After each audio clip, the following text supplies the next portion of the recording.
was just feeling it alone. Good evening, ladies and gentlemen. I'm Ted Santos. You guys know me. And it's Friday night, and I do YouTube and chill. This is the night that you sit back and you chill and you talk about things like sex and intimacy, and we do it always from a man's perspective. We take on some of the biggest and most provocative and controversial topics the world has ever seen, and we do it right here. And you guys know that I love talking about sex. But you also know I like taking topics that are just common, everyday topics and taking it from a very different perspective. And other times, I listen to what you guys say and some of the requests that you make of me. And my commitment is to breathe life into those subjects. And tonight we are going to breathe life into a topic that I'm willing to say is rarely addressed the way I plan to do it tonight. You guys know I love doing screen shares and sharing all kinds of stats and statistics, and I share videos and I bring life to a topic. Well, tonight, I'm especially going to bring life to a topic. I'm actually even going to bring a life to the topic so we can have the conversation. And you see the title. Do you know how to tame a woman? Whoosh, whoosh, tame her. A lot of you guys sit around and allow yourselves to be tamed, one woman at a time. They got you. What do you guys call it? Whipped, being pussy whipped, and all kinds of names and ways of describing henpecked. And there are lots of things that men want to avoid. Sunday, we talked about men's mental health. So this topic is going to somewhat merge with mental health. And last Friday, we talked about, I wanted to know what was on your mind. It was the second time I called What's on Your Mind Too, TOO. And we talked about how a lot of men are led by women, and they allow women to lead them because they want sex. And and it's so interesting. Women around the world say, well, a man is supposed to be able to lead a woman, and they're looking for a man who is smarter and more intelligent and have leadership skills. And leadership is not about forcing and telling people what to do. That really isn't. Leadership has a lot more to do with being able to pull the best out of people. And oftentimes, leaders are very disruptive. They're different from managers. You could say managers control what happens in space and time, and leaders disrupt it. So leaders allow something to happen, or they create things that was not normally going to happen. They create entirely new worlds. And so women are actually looking for that. They're looking for men who are competent enough to do that, and competent enough to be able to talk and express and have some understanding as to what it requires for a woman. So, I always like having subtopics. And the other topic was, have you cracked the code for understanding women? So it's taming. Whoosh, we're going to tame. Whoosh.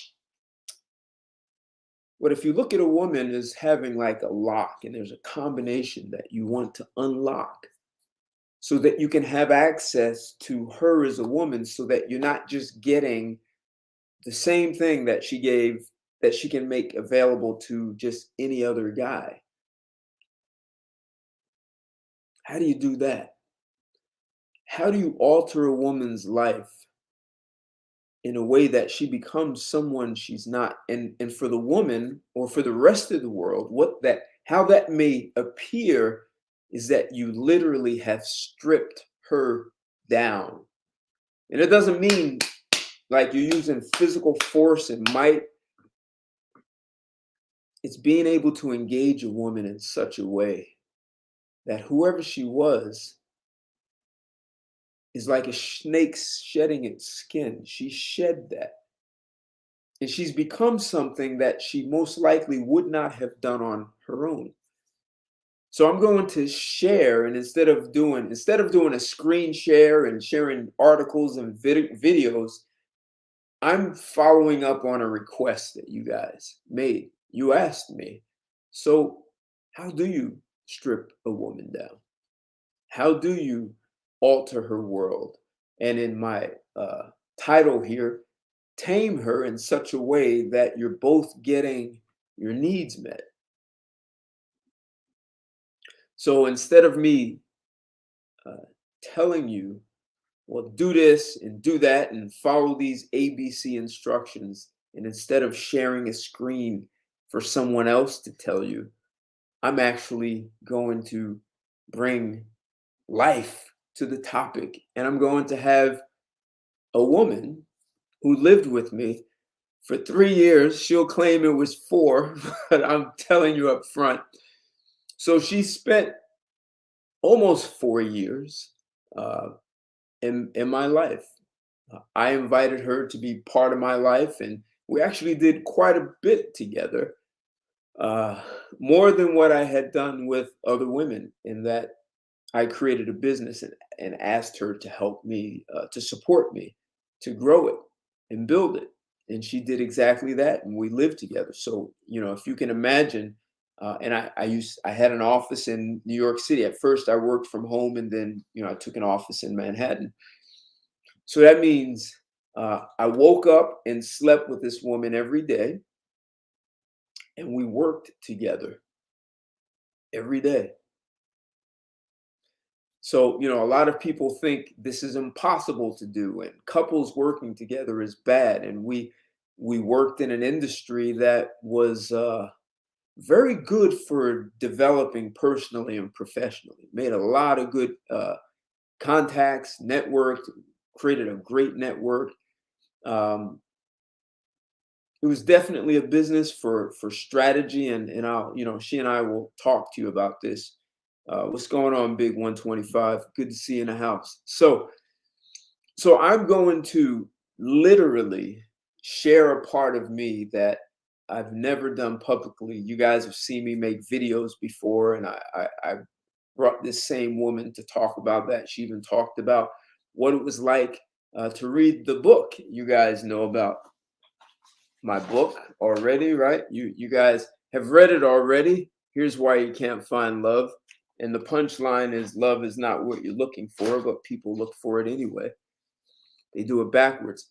So I'm going to let her tell you a little bit about herself and what it was like uh, to be in a relationship with me. And we're going to talk about the ways in which her life was altered, and who she became, and what that was like for her. And so, she and I, you could say, are going to dance in a conversation.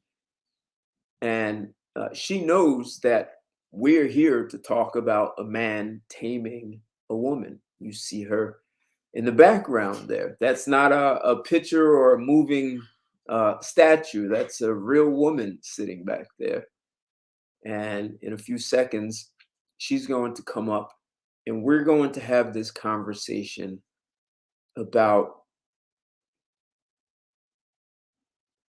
how a man can be responsible for getting what he wants from a woman in a relationship. So it's partly cracking the code, right? We want to crack the code. If we look at women having a combination and they have themselves locked up. So how do you crack that code, and for her to come out and be someone that the rest of the world perhaps haven't seen? And they may even think she's tamed and she's been whoosh, dick whipped, right? But sex is part of that for sure. But there's an entire mindset, a level of fearlessness and power that women do find attractive. And it's part of your offering to her. So, guys, if you haven't smashed that thumbs up already, come in, smash the thumbs up. If you're not subscribed to my channel, this is a great time to hit that subscription. and hit the bell so you receive notifications of any future videos that I post. Even on Instagram, share it, and then share this link, share the video, because this is going to be a show unlike anything I've done.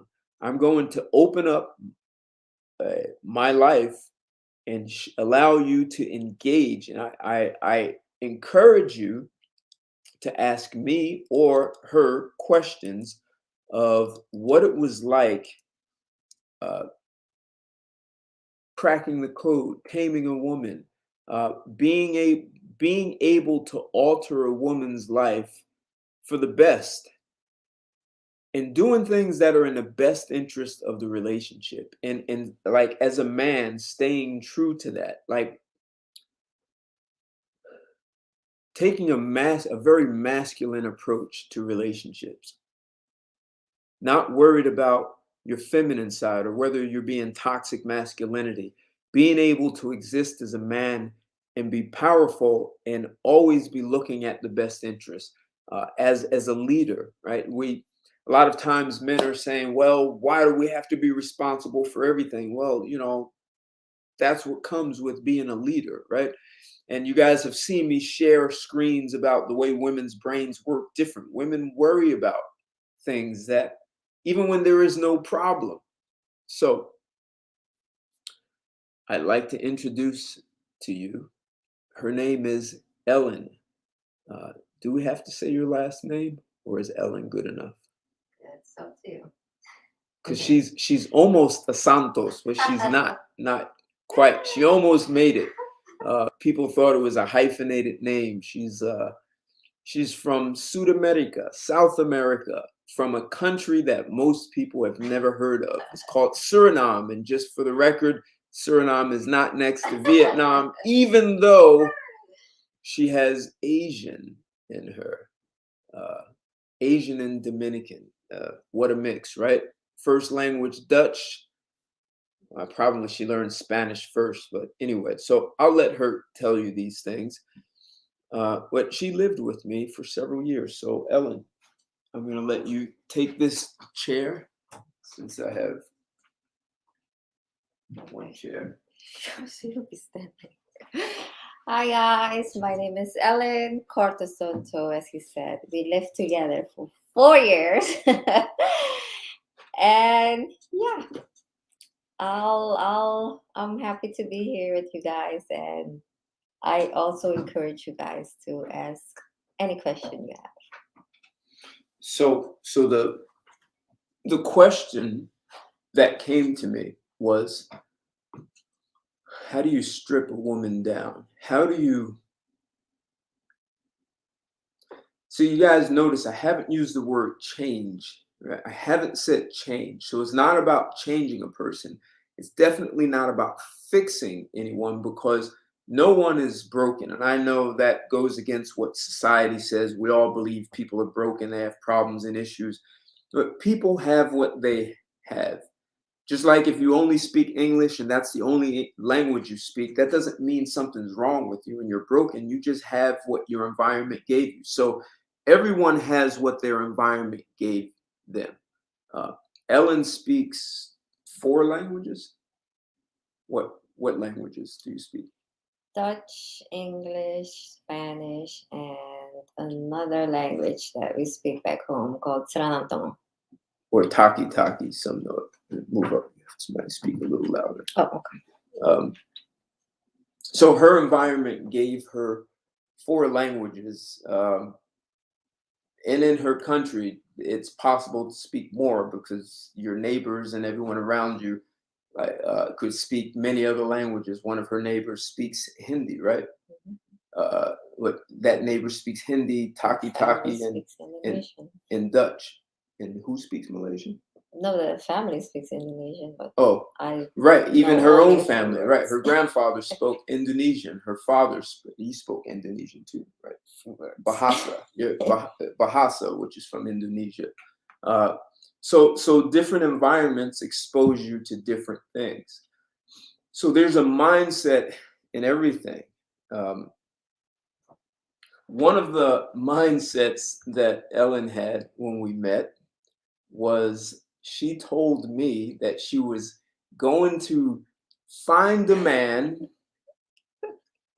and she was going to go to school. She's going to go to college because you probably can't tell I'm a couple of years older than her. So she said she was going to find a man who did all her homework. He cooked. He would go shopping. He would cook. He would clean the house. And what else? Was there anything like that? He was doing everything, right? He did. And she said that's the life. She said she didn't cook. She didn't know how to cook, and she didn't care about cooking. And that was the life she was going to have. And her best friend next door, they made a pact. Like they shook hands that that's what they're going to do when they meet a man. And she told me this. Like I didn't know whether to laugh because she wasn't joking. And I was like, I think you better get your ass in the kitchen and cook. So, did you cook? Yes. They can't hear you. You're moving Did too you do far. my homework? Yes. Did you know I didn't cook? Did you cook? Yes. And she told me when I met her she wasn't going to cook. So somehow this was in her mind, right? And so it's interesting how sometimes women have these ideals and they never tell you about these expectations. But she was, you could say in some ways, innocent enough to tell me and not realize that, like, no one's going for that. But there probably are guys who would be okay with that and go with that. There are guys who I bet do that, right? And they think they're benefiting the woman. And in the end, that wouldn't benefit either of us. So she cooked every day. I could count. There were times when she was so exhausted that I would cook. But as a general rule, that was her responsibility in the house. So that's just an example of how women come pre-packaged with all these preconceived notions about how relationships are going to work. And as a man, if you don't stand up and say something, then that's what you are going to get. So what I put up was, that's not happening. Like right from like, I mean, to me, it sounded like some material for good stand-up. Like, anyway, she believed that. So I'm going to ask her some questions. You guys can ask questions. Even in IG. So, Your Highness, that's interesting. I know we're talking about taming a woman, Your Highness. Imagine she's 6'1", she says. Even easier. So my question, Ellen, is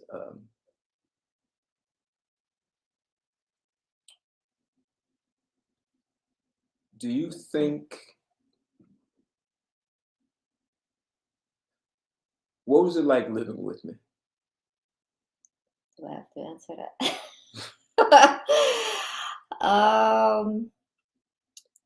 In the beginning, it was frustrating. All right. Why was it frustrating?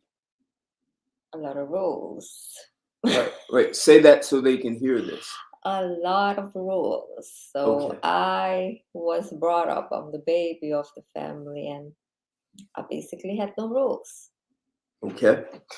Hey guys, this is important to hear because there are a lot of women who grow up understanding there's nothing about consequences, nothing about rules, and you better believe that she is not sitting alone with this.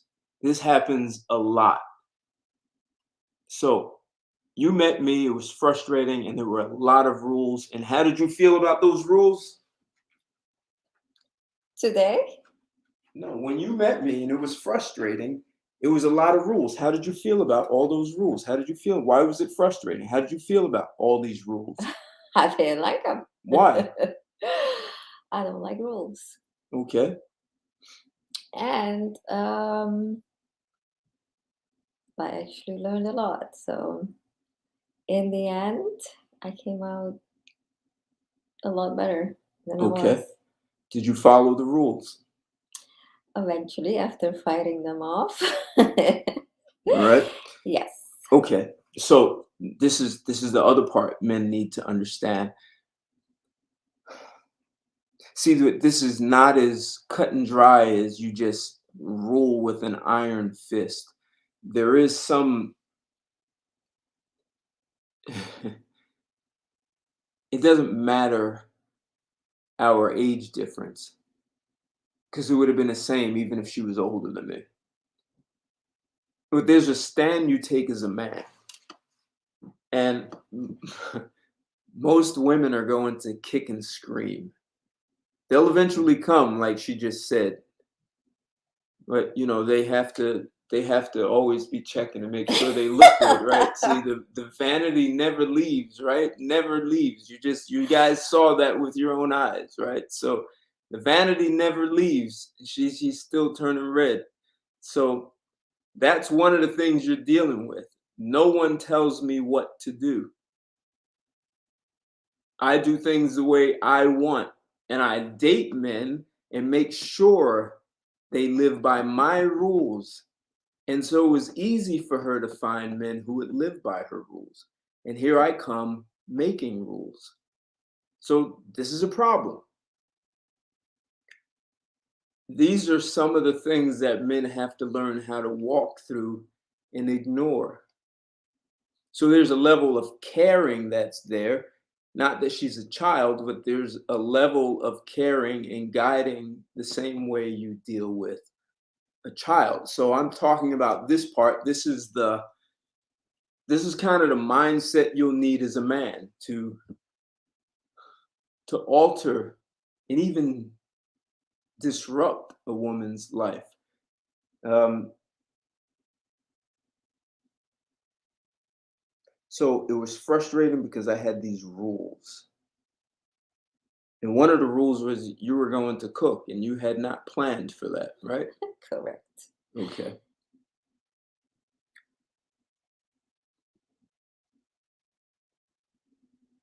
And I told you had nothing to do with what you think, say, and do, right? That's correct too. so, uh, so when I say to anyone you have nothing to do with what you think, say, and do, it's because your environment shapes everything you think, say, and do.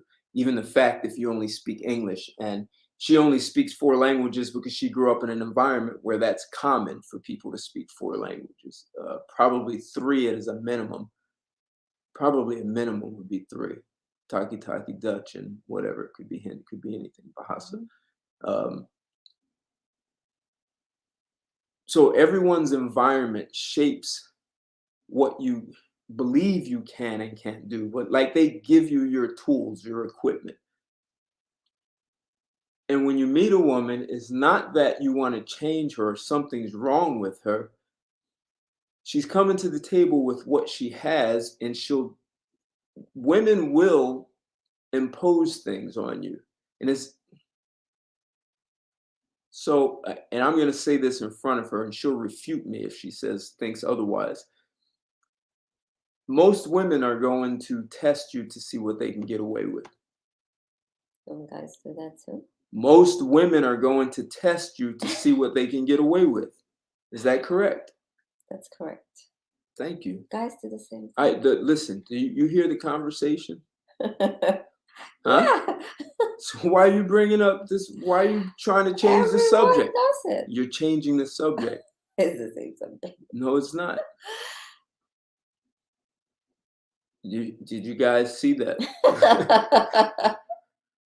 Did you see that? And I didn't boss her, nothing. Never let the conversation get distracted and thrown off, even when she's got to be looking in the mirror. Right? So, do you think that do you think being in a relationship with me altered your life in any way? definitely. Okay. And now that you need to speak up. In what way? Why do you say definitely? It made me a better person, believe it or not. No one knows what that means. Um, so where do I start? There's so much. Made me a better person and a better sister, although we don't have a good relationship, but I think a better girlfriend, right? Would you agree with that from the beginning? Of course. Whoopsh. You- Whoopsh. um, I worked with you, so professionally, I learned a lot. Um, went to college. Um, my personality better. Personality. I became nicer. I think I became Uh, a nicer person than I was. You guys hear that? Yeah, I did.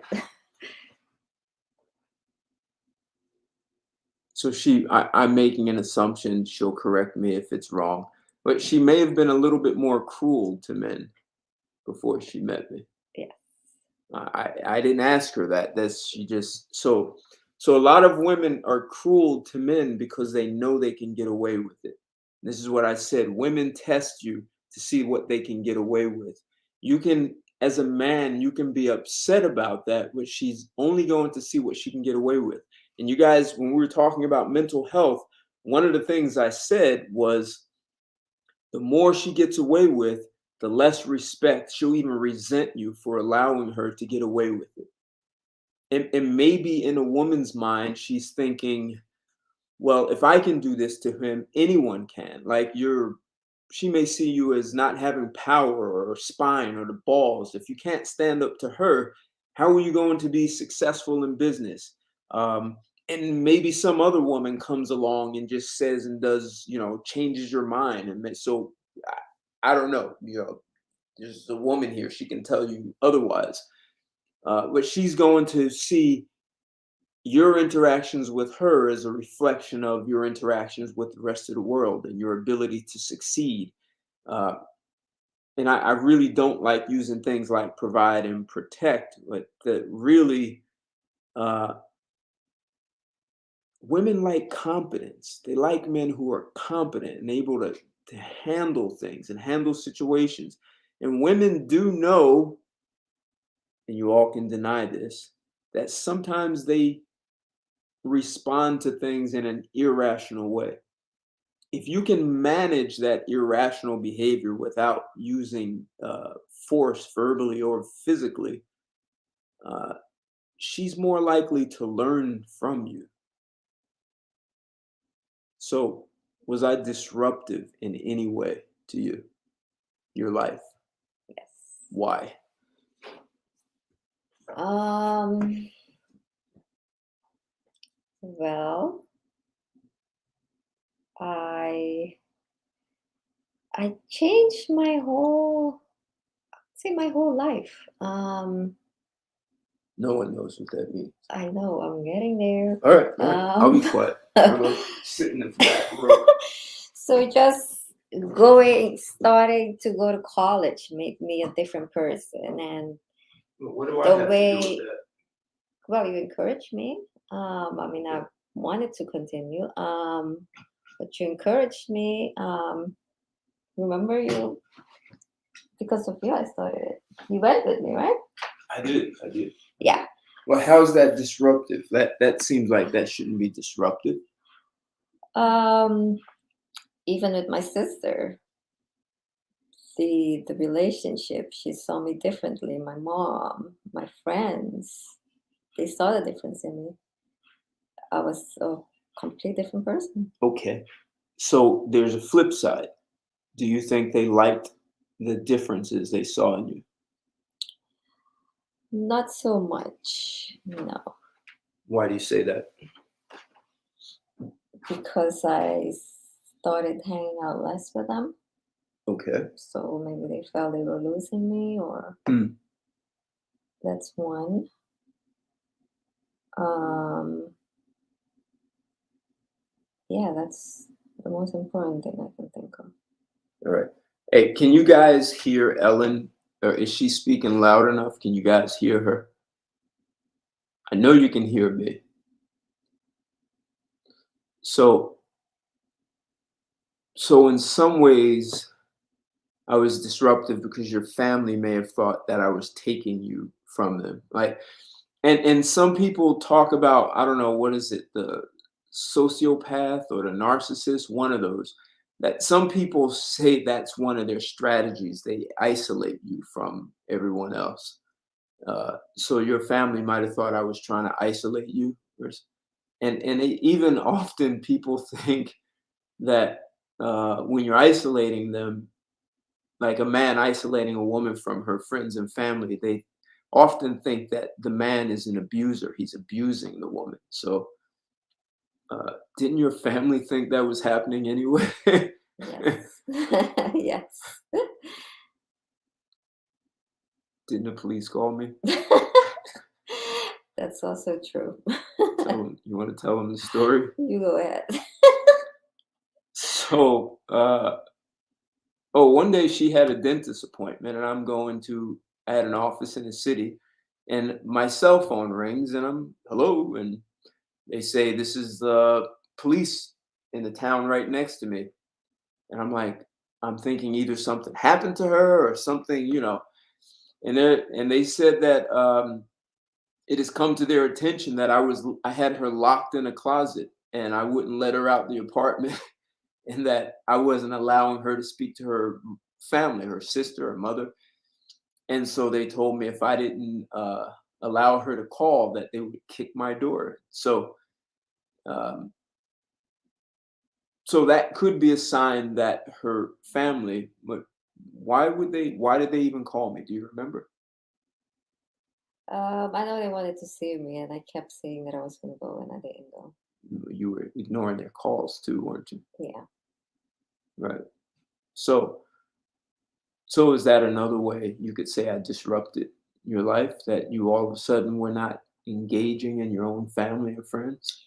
Well, yeah, because I used to talk to my mom every day, and living, working with you, going to school, I couldn't talk to her every day anymore. So You were that not was even taking their calls. that was weird. That's Of course that's not.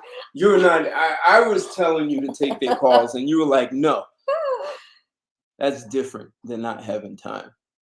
It's not about the time. It's like talking about the same thing. How are you? How's your day going? It's like every day the same thing. I didn't want to do that every day when You did it for like 8 months. no, it wasn't Yes, it eight was. months. That's why the police called. 8 months I didn't It call. was months. It was It months that wasn't eight. it was 6 months then. It was 6 months, easy. How bad, but Yeah, it was months. It wasn't weeks, it was months. hmm, okay. I don't remember I told you to answer the phone. that. Yeah, And you're like, no. yeah. So is that scary when your life gets disrupted? Sure was. It sure was. Why? Why do you think it's scary? Um, well, professionally, I can remember hanging up on the CEO. I Right, right, didn't know. So it was hard for me not knowing. I always like to know things. right. I don't like surprises, you know. So not knowing how I would change next or what would come next, that was scary. Were you upset with me that I was altering your life? Not upset, but fighting you. Was upset Mm. sometimes, but more fighting against Why you. were you fighting me? Um, like you said, remember the first time when I came to your house? What I said? You want to kill me and bury me in your backyard. Yes. I didn't trust you. I So didn't trust you. what did you think I was going to like? Why would you not trust me? I don't know. I just didn't trust a lot of people. Okay. So it was nothing against you, I guess. It was just something I did. Okay. Do you think that affected the way you looked at rules? Yes. Yes. How? I don't like following rules. What did you think I was trying to change you or give you rules? Like, did you think I was trying to force you to do or be someone different? Sometimes I felt that way. Okay. Yeah. And is that part trust or something else? Um, what do you mean? Like, if I was trying to change you, then did you trust I was trying to manipulate or control you? Like, because that was part of it too, right? You were being told by people that a guy who dates a younger woman is only doing it so he could control her, right? Right. So was that part of it? Definitely. Yeah. I can't hear you. It was. It was. So other people were telling you what I was doing, right? Yes. And you believed them. Yes. You trusted them. Yes. You knew them. Yes. Okay. And so you had to resist me because you trusted them, That's true. right? And so did you ever think that I was trying to make you into someone that I could just control or something? Like, what was that all about? That's what I want to understand. Well, listening to other people, I believe that, yeah, that you were controlling. Okay. Was I? Ah, somewhat. Somewhat, I would say that. Yeah, but in the end, I guess I didn't see it when we were dating, but it made me a better person. Okay. Keep going. I remember when you forced me to go see a movie on my own. Right. I didn't want to do that, and that was the one of the best decisions I made to go because that made me very confident of in doing things alone, a lot of Okay. things alone. Okay. All right. So you think I disrupted your life, right? Yes. You think you were altered and your family saw you differently, right? Mhm. In what ways do you think your family saw you differently? Um, well, definitely becoming a better person. And But how were you different to them? for example, we would just talk and gossip, and I didn't have the time to do that anymore. And it wasn't important to me anymore. So that was one because I had homework to do. I had to cook. I had all these things to do. So yeah, they didn't like that. Okay. What's going on, Khalil? Scobe, what's up, man? Good to see you in the house. So, someone made a request of me in the past, and you guys know I'm always talking about being masculine in relationships, standing your ground as a man, um, creating boundaries, and I never use the word rules, but that's how it might occur to women. So someone asked, well, how do you how do you do this with a woman? Uh, where you going? No, no, no, you're fine. Siéntate. So someone asked, how do you do this? And I said, you know what? You can't be afraid to strip a woman down. And the title of the show is, do you know how to tame a woman? So we are literally talking about taming a woman. And so instead of me doing articles and videos and screen shares, I brought life to the subject, Scobe. And I brought a woman who actually spent 3 years living with me. She she had such a great time living with me. She thought it was 4 years, but it was only 3. So, Or what's going on, Tony G? Good to see you in the house. So we're talking about how I literally disrupted this woman's life when she lived with me. Her name is Ellen. She's from South America. She's a country in South America called Suriname, not next to Vietnam, just for the record. It's in South America. It borders Brazil, and it's between both British Guyana and French Guyana, and it's on the Atlantic Ocean. So, small population. You might be able to see the Asian in her eyes here. So she's part Asian and part Dominican. And for 4 years, we lived together. And and I am asserting that I altered her life, in a somewhat playful way. I tamed her. oh, thank you. I tamed her. So when I met her, she literally believed and told me that she was gonna date and marry a man who cooked and cleaned and shopped and did her homework. If she was in college, he was just gonna do everything and she was gonna do nothing.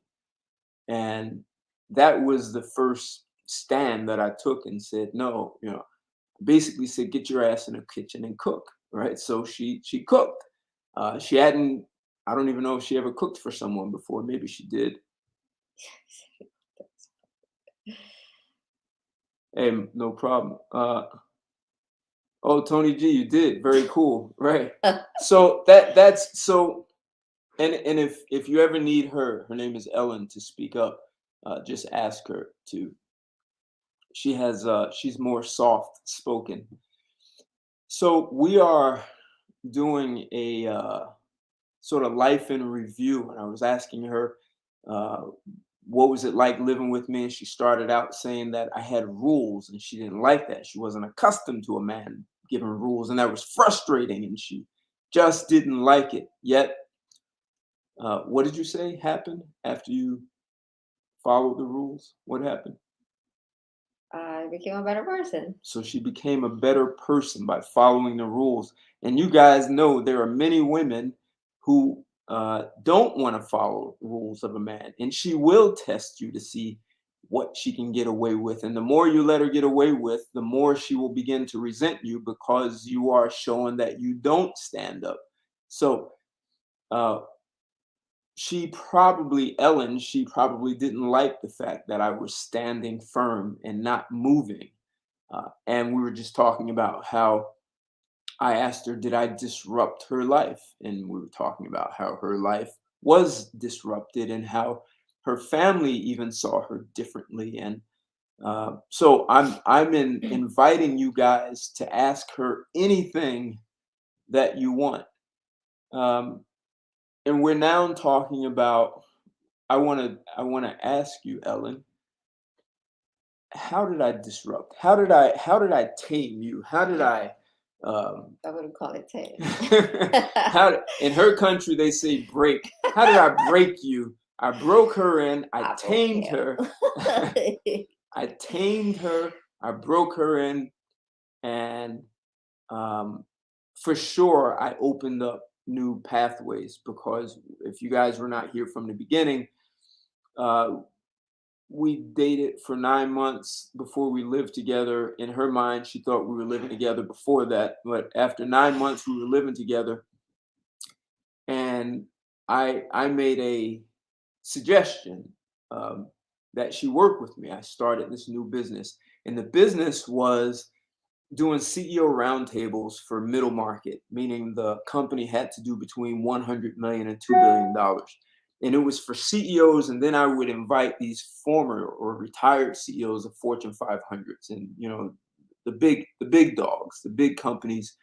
And I had quite a few. Each meeting, I would have 1 to 3 retired CEOs. And so she worked with me as a project manager, my executive assistant, and she had to learn how to talk to these people that she hadn't really worked with. She was in her mid 20s and hadn't been exposed to that world. So she learned a lot about engaging executives. being organized, managing projects, had some other people come work with us. She was even training other people. So she became really good at engaging and talking to people and inviting them. But so we lived together. So imagine we lived together, we worked together. There were many times where we were together for days at a time, 24/7, like we never separated between work and home. And the whole fantasy she had about finding a man who would cook and clean and do everything, that fantasy died real fast. So and even working with me had to I even had to tame her for that, because while I was training her to do things she had never done before, in fact, before she even worked with me, these were things that she said she would never even do. These were activities she, in her mind, believed she would never engage in. So I literally had to tame her so that she could actually do these things. Now, if she sits here and says, I didn't tame her from a business perspective, she's being dishonest, and I'm telling you right here. So let's hear what she has to say about that. I got a question to answer. Oh, wow. So I guess that's going to be included in my answer that you're going to say. Perfect. And you make sure they can hear. So, Guys, can you hear her clearly, Sko? So the to answer your question, Khalil, the biggest struggle, because I don't, while you weren't here earlier, I said that I'm the baby of the family, so I didn't grow up with rules. I could get away with so much. Yeah, he said he hears me clear. So the rules that he had, they were too much for him, for me. So that was my biggest struggle. So I fought him a lot, so much, Kicking and screaming. a lot. So that caused a lot of, uh, I'm not going to say a lot of sleeping on the couch, but a few nights sleeping on the couch because I couldn't. It was a lot of frustration that I couldn't take.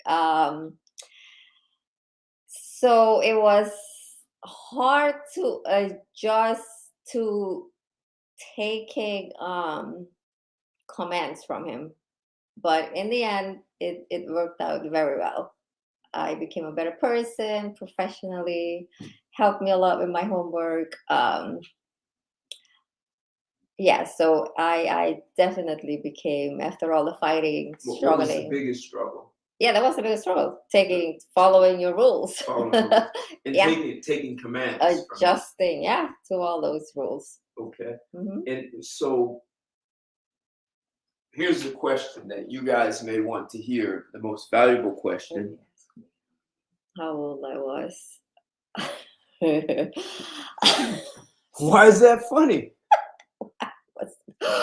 What was I? When you met me, you were 24. 24. So when we started working together, you were wait, let's see, 24. You were 25. No. So let's you say were 25. She was 25. 25 when we started working together. But she was 24 when we met.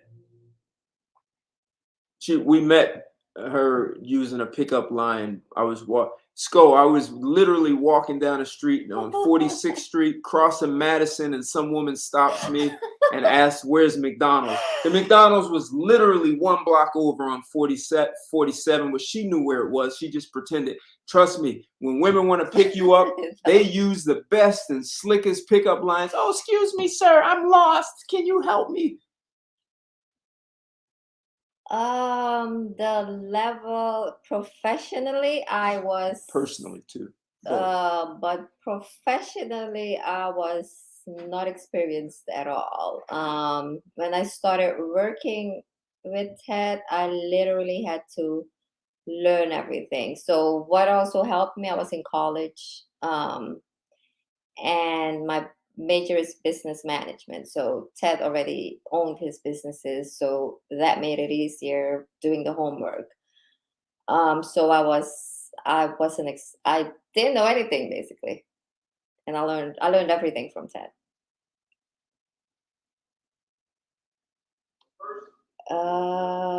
Result, it definitely made me a better person. In Sometimes I had to be alone in the office. I trained a lot of interns, so I it definitely helped me to become a better person. Like I said earlier, Ted.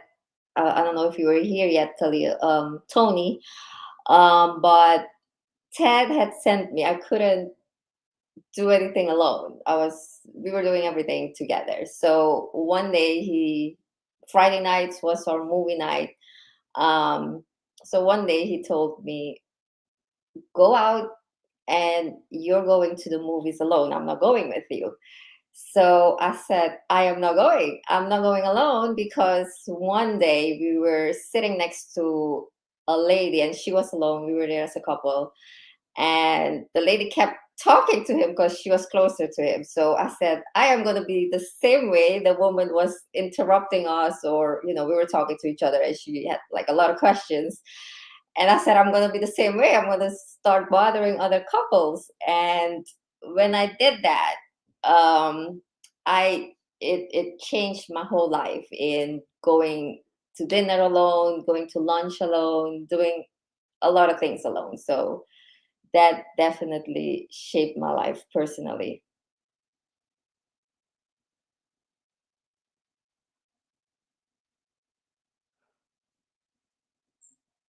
Do you guys have any other questions?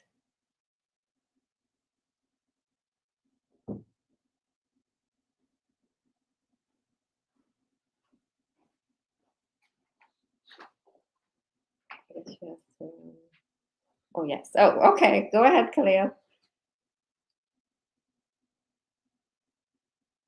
Oh, okay. That's it. I guess they're waiting for you. No, he said where he's asking He you. said I'm waiting for Ted. No, I answered all those questions. Were my rules logical and reasonable? Oh, I guess I didn't read that part. Okay. But I did answer the last question. The rules, were they logical? They were logical. They were reasonable, but in my head, they were not.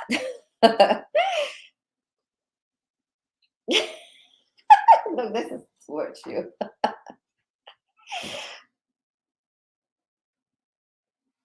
Uh, Guess I never asked you that, huh? wait. I'm gonna answer that, Khalil. But so, did they bring about a better result Yeah. and help shape a better person? I answered it. Okay.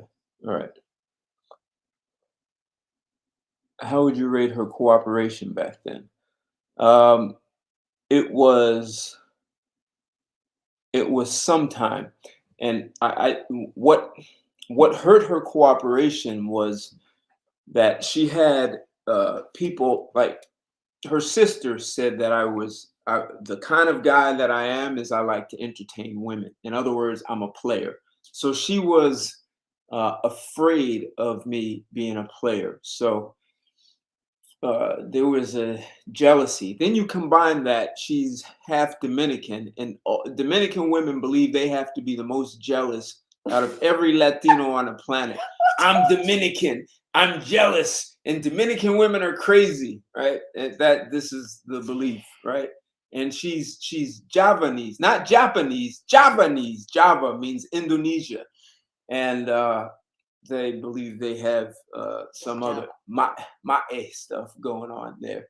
But so if we went to a restaurant, look, man, when I go into a restaurant, I'm Ted Santos. And when I walk in, I expect the red carpet to be laid out. And I let the hostess know that I'm Ted Santos. And they get a little giggly and laugh. And then she is like, what are you doing? Why do these women have to laugh? So the jealousy sometimes got in the way of the cooperation. Her thinking that I'm a player, and then she had other friends. It's the same. I'm the same way, but I don't know. In what you explained, I'm Ted Santos. Oh, got it, got it.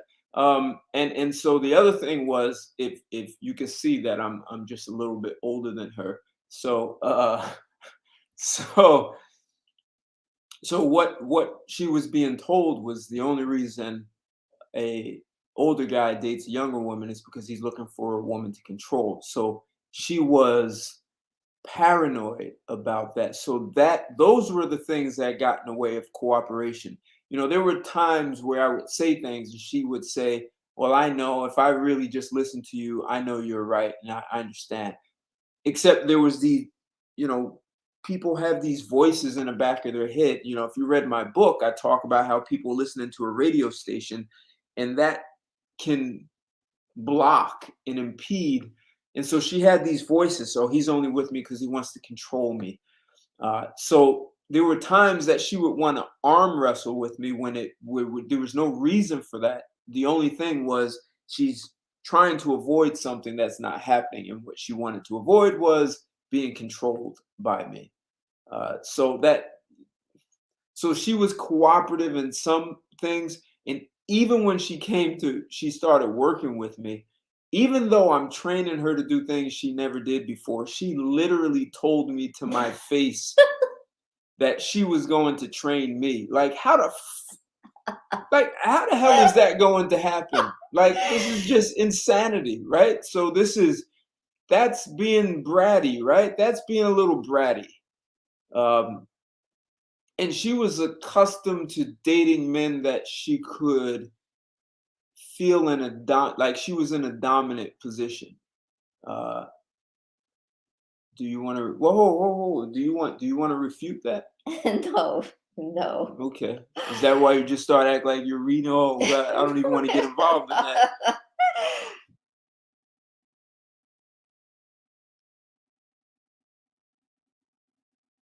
Interesting. Uh, the first answer would be yes, Tony. Also, would you say that most women like being so?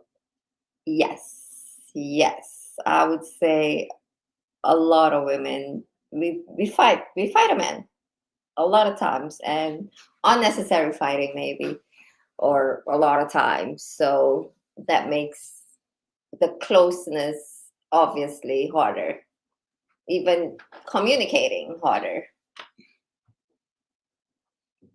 Look at his next question, Tony G. He was consistent, so he didn't give up on me. Um, he kept trying, so I kept laying down the iron fist. yeah, so I kept fighting and kept fighting, And I and kept laying down the iron fist. You guys know the iron fist strategy. And what also helped, we did other things outside of work and school. We took vacations together. I saw places that I never saw before. We did things that I had never done before. So that opened um, my eyes a little bit, or a lot. And because it was like a reward after all the frustration, and taking those nice vacations together. And I had him meet my family, after it was, my grandma passed away, but then he met my family, so I opened up to him, and just for him to see where I came from, that made a big difference too. I don't know what he means by master apprentice. I don't know what that means. Master apprentice. So yeah. So even though she speaks English, she doesn't understand every single thing. She would understand self-fulfilling prophecy today before she didn't. And if you say crack the window open, she literally thinks you're going to break the window. At least she used to think that. So master apprentice, meaning that if you are it could be for a profession. Let's just say martial arts, right? And so I've been studying martial arts for 20 years and I'm a master at it. And you come to me, you're going to learn. You are the apprentice to learn it. Ah, And I'm the master who's going to teach you. Ultimately, I want to teach you to be a master. And then one day someone comes to you as an apprentice to learn. okay. But that's the master apprentice relationship. So it was. It was, yeah. So, um, did you ever feel like I tamed you? And if you did you That's a resent yes. it? Did you resent it? Were you upset about that? And if you didn't, why not? I mean, I was frustrated about it, but looking back now, I learned so much. But did you ever feel like you were tamed by me? No, No. no. Why not? Um, I just didn't. I Why? just What's in your mind? What do you think of being tamed? Like, is that the negative thing? Like, what's your I guess I see it as a negative thing okay? because it's like it sounds so forceful. Like a wild horse. Right, a wild animal that tried to tame. Okay. Now, did you ever have the feeling or experience, or did it seem like I stripped you down? I stripped things like your mindset, your personality. Did you feel like I stripped things? Did I strip you down? Yes. Okay. Um, in what ways? One example is the conversations. I don't know. When I remember sometimes I didn't want to talk about things. Okay. And now that I look back on everything, I do the same thing. If you don't ask questions, and I remember you used to ask a lot of questions to better understand me, or uh, um, yeah, better understand me, or better have a better conversation with each other. It used to frustrate me a lot. And looking back now, it you only did it for the better. Okay. So what was stripped then? What do you mean? What? What? How is that stripping you down? Didn't you always say you were like trying to peel me like an onion Mm. So what do to you get to the answers so what that you wanted? do you think I peeled some things off of you that were not effective and you're better off not having those things? Like what? Yes. I remember being a lot angrier than I was, Hmm. than I am today, than I am today. Interesting. Yeah, yeah, So I stripped some anger from you. yes. Okay. And sometimes in negative way, I looked at myself, like saying things, I'm, I came from this small country. I'm not capable of doing all that. So um, you definitely took that and I stripped that down. yes, Okay. yes, And then gave you something better. yes, So that's interesting. So maybe that's part of the catch, guys. If you want to strip a woman down, you can strip her down with if. So it's like this. If you rip everything away, if you don't replace it with something, then what was there before eventually comes back. So if you're gonna strip a woman down, give her something else that's going to be in the best interest of the relationship and her best interest. Is that a good way to put it? Is that really kind of what happened? yes, yes. Okay. Uh,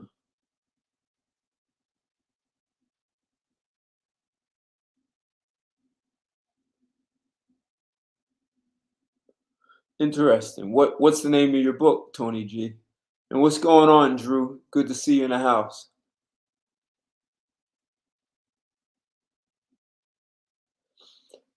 Do the lessons in the first place. Yeah, yeah, yep. Well, listen, I already just said a couple of minutes ago that even though I was training her in things that she had never done before, she literally told me that she was going to be training me, which I just was like, how does that work? So we took vacations, which she earned that. There were things that she did. There was cooperation. She worked with me.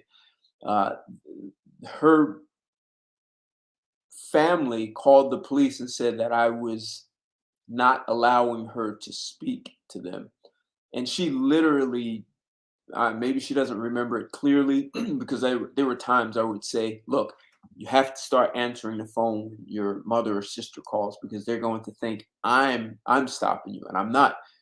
And she said, well, I'd rather talk to you. I like what I have with you. And they think differently. I don't want that.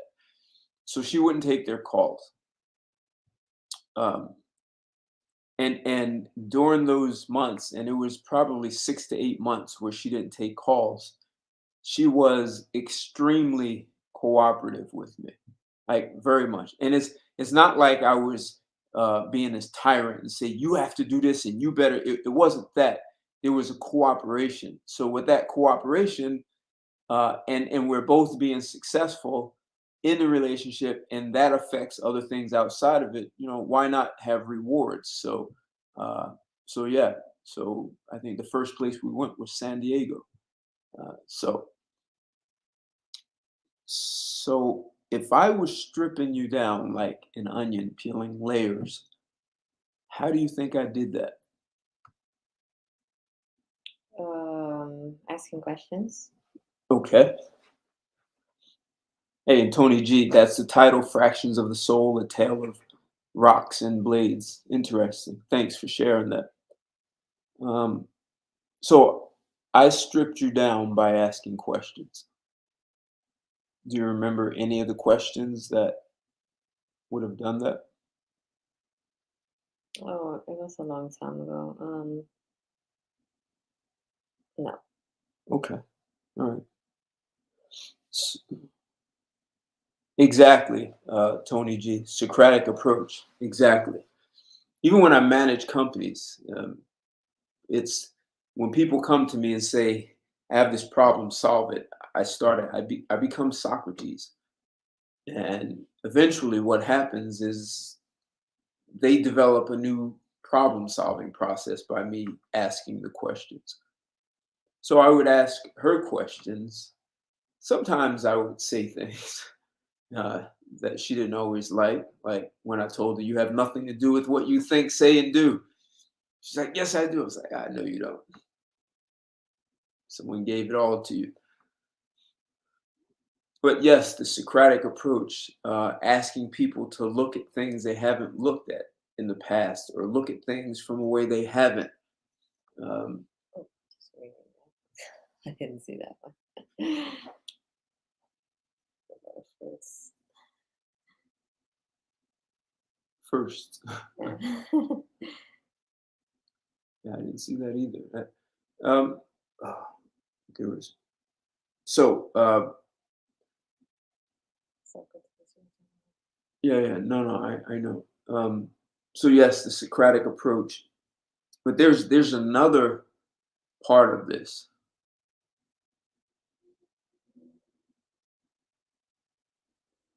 Yeah, right. Questions. It doesn't even matter what the relationship. That's why I brought up business. What business, your love life, your friends, your family, asking questions. And she said it really well. I would have conversations and I would ask questions because I wanted to better understand. I mean, sometimes I literally say to people, I understand all the words you said, and then I repeat each word they said to me. And I said, I understand all the words, yet I have no idea what you're asking me. I don't understand what you're attempting to say to me. And it's not that I'm being funny, it's because I really don't. like if I use my interpretation, it may be off. So what it does is it allows the person to explain what they're saying in a very different way so that I can understand. They may have to Yeah, do two or three that's different another ways. thing you did. What's that? That's different ways, the same question. That used to frustrate me. Because that probably I would do that if I'm not getting the answer I want. So I've got to ask you several different ways to get the answer to make sure we both understand. Because not only could I, if you're saying something to me, maybe I misinterpret it, so I want you to understand. But sometimes when I ask a question, the person may not fully understand the question. So I have to ask in different ways.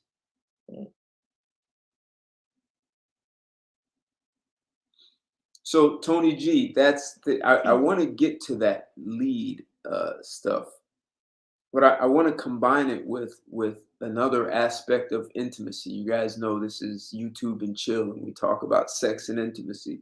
So uh, leading sexually is another thing that can have a profound impact on a woman. I think a lot of guys don't realize that women desire sex more than what society tells us. And the second part is, I think I want Ellen to answer this.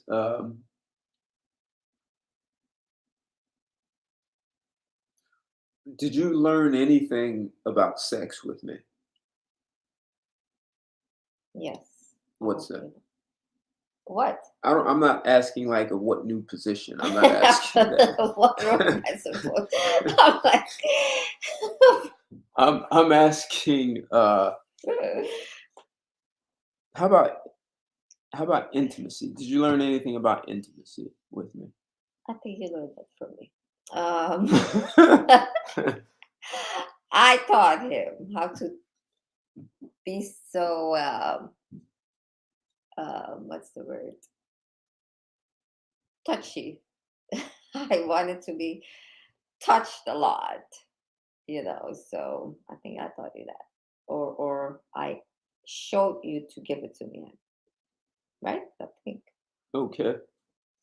So, or after you requested it to show you. how do I want to do that?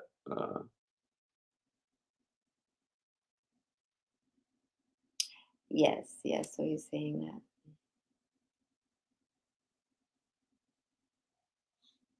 So what do you say to that? Right. So it was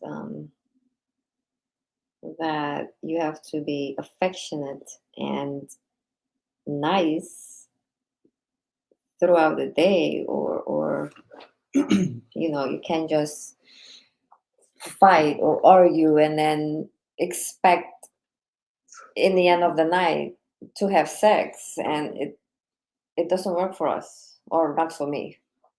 Right. Well, no, you like to make up sex, so you like to fight. So. No, I didn't. Oh my God. No, I didn't. Oh my God.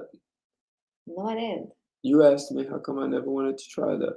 Because I heard that, but it's not that I liked it. Oh my God. That's even worse. How is that worse? So you didn't even try it. You're like, let's try. I didn't know what it was. Let's try this. Let's have a fight and then have sex. Yeah, that's a good idea. I heard it works. Did I accept that? No. Okay. So, in other words, I didn't allow you to lead me. Because if I would have allowed that, you would have surely been leading me down a path of, let's fight. Yay! Now let's have sex. Make up sex. Like, no. Kidding me? I didn't date you. I should keep touching me. Right. Consistency. Then she was taught consistency. See, that's it, Tony G. And I want to connect this to sex. So,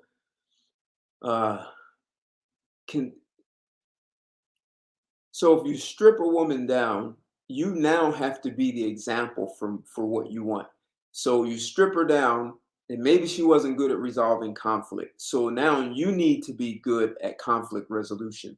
So Look, I know not everyone's a master at conflict resolution. Not everyone's been trained in that, but that is a critical part of a relationship. If you understand conflict resolution, you will avoid most conflicts that people have in relationships. The other thing that you want to lead and be the example. So you want to be the example for conflict resolution. You also want to be the example for integrity. So if you say you're going to do something, you do it. You keep your word. You say you're not going to do it, you don't do it.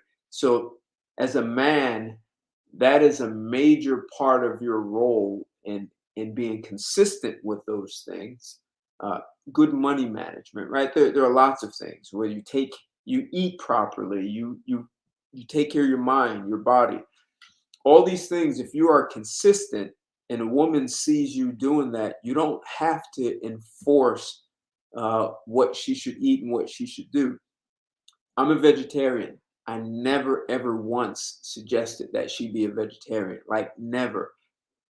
uh, by virtue of us living together, and she's cooking food that, we go to the store and buy, but she's eating healthy food. A lot of times she didn't eat meat. If anything, I was saying you need to eat meat. You haven't eaten. She would eat it mostly if we go to a restaurant. But at home, she didn't cook much meat, so she embraced a very healthy diet by living with me. And in terms of sex, I want to keep getting back to that. Sex is uh, Mm. kind of what you were saying. Where does sex start? Huh? Where does sex start? Outside of the bedroom. Right, way before you get there. And that's the part I think a lot of people have to understand. It's not that you're having sexual intercourse when you're out in public, or if she and I are work. Well, never mind. so, so, what sex starts before you get to the bedroom. Man, it could happen before you get there, but anyway. So, what it's a matter of a level of affection, right? And affection definitely is physical, but there's a level of affection in the voice. So, like she was saying that she was angry before, and I didn't accept that. So, for both of us to engage in sex that starts before the bedroom, there has to be a certain tone, like in a mindset, like an affection in your voice for how you engage one another. Because without that, then it's like she was saying before. It's like you're gonna fight all day or be nasty to one another, and then expect to have sex when you get home. It just doesn't work.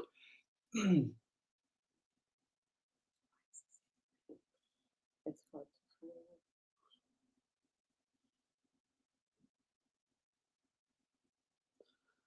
Yeah, well, so when I met her, she was one of those modern women who expected that she was going to lead me. I like I don't care about the lies that a woman was taught. What does that have to do with me?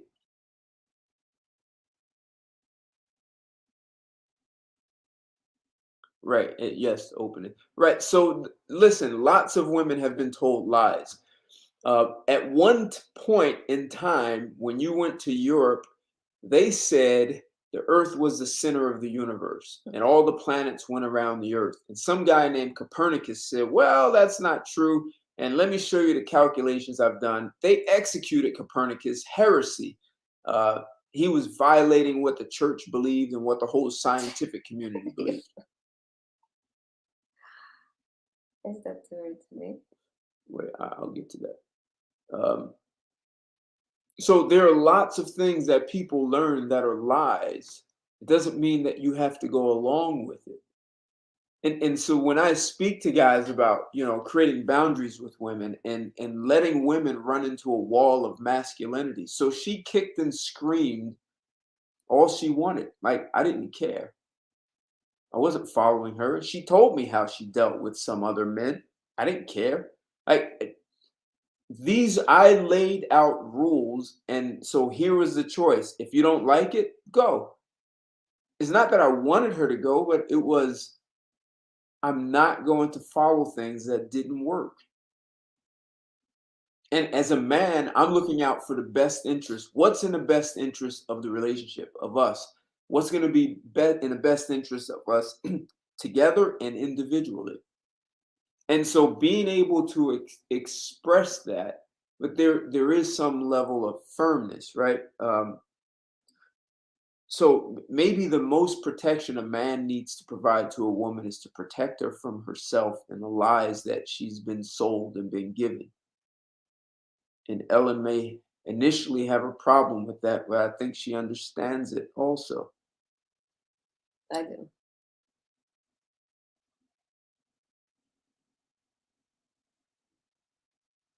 So there are women who will kick and scream. Tony G, I'm not sure if I met a woman, maybe once. She was much older than me, but women generally kick and scream, man. Like, they, even if they know they're going to eventually go along with you, they just like, almost like they, like, maybe you can explain. Like, you feel like you have to kick and scream. I'm gonna go. It's like, I'm gonna go along with it, but I have to put up a fight first. Like, what's up with that? I What's don't up with know. that? You did it. We do it. I don't know. We just do it. It's like, I don't know. Is he gonna run after us? Is he? We don't want. It's like he's fighting for us. Don't give up on me. All right, you guys heard that. It's like, how much do you want me? Even though I'm crazy or fighting you, you know, do you still want me? That's why we do it, or that's why I do it. You guys, see, this is a confession here. So What in her wants? hold on. So when you tame a woman, they confess. This is what you guys on IG hear that? You get confessions, honest confessions when you tame them. You strip them down. You be masculinity, not in a harmful way, except every woman knows that a man who's firm and stands his ground is also dangerous. He just, in some ways, he tames his own beast in danger that he has, except it's always there. And never be afraid of that.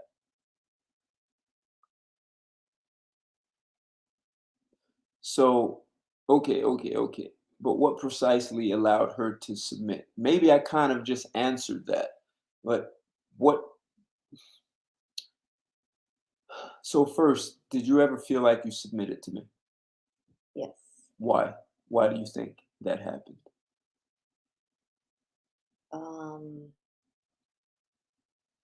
Why? I was, believe it or not, the learning new things. I like the person I was becoming, and eventually became. Yeah. Okay. Although I was fighting it, I liked it. So,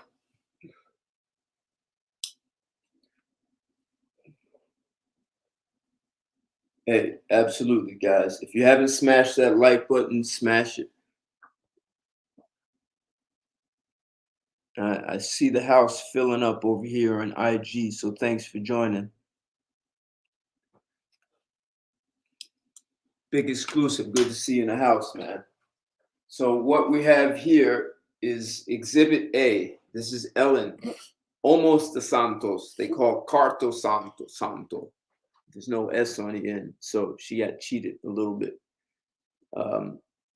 Ellen lived with me. I don't know how long you've been watching, but we lived together for 3 years. We dated for almost 4, and we're talking about taming a woman, stripping her down. I don't know if it was you, Big Exclusive, or I don't remember who it was who asked, if you all could speak to a woman who had been stripped down by me, and that's what I produced today. This literally was not planned, like literally. She came by today, and uh, at 7:30 I asked her to do this with me, and at 7:15 here we are. I'm sorry, 6:30 I asked her to do this, and at 7:15 here we are. So this is not rehearsed. I gave her a sense of some things that I might want to ask, and of course she doesn't know what questions you guys are going to ask. So as a man, uh, okay, all right, cool, big exclusive, good enough, good. Uh, so as a man, and Tony G, did she answer your question about what precisely allowed her to submit? Let me know if she answered your question. Uh, as a man, I understand that there's a responsibility, there's a role that I play, and I'm responsible for a certain level of logic and emotional stability and consistency, and I will do that. In exchange, I need cooperation. And if you give me partial cooperation, like she did initially, um, then I don't accept uncooperative behavior. Like I don't reward it. I don't accept it. And I'm thinking about what's in our best interest. And uncooperative behavior is not in her best interest or mine. So there's a level of understanding. I understand, especially since I'm a little older than her, and I understand that there are many women, regardless of the age difference, who believe that men just want to control and dominate women. I understand that that is a common conversation in the US. So there has to be some understanding on my part that she's got this Jekyll Hyde thing, that she may want to be cooperative, she may want to submit, she may want to do all of those things, except that's one half of her brain. The other part of her brain is saying, well, he's going to control and dominate me, and he's going to run my life and make me pregnant and keep me in the kitchen and the bedroom. And so she's got to deal with those two different conversations, even though she likes where she is. So there's a gentleman who's across the pond in England who says you have to be like this caring asshole. So there's a level of being an asshole and caring at the very same time. So I guess the way to deal with the Jekyll and Hyde is to be a Jekyll and Hyde yourself. And so when she's cooperative, she gets rewarded. When she's uncooperative, you become more firm. Um,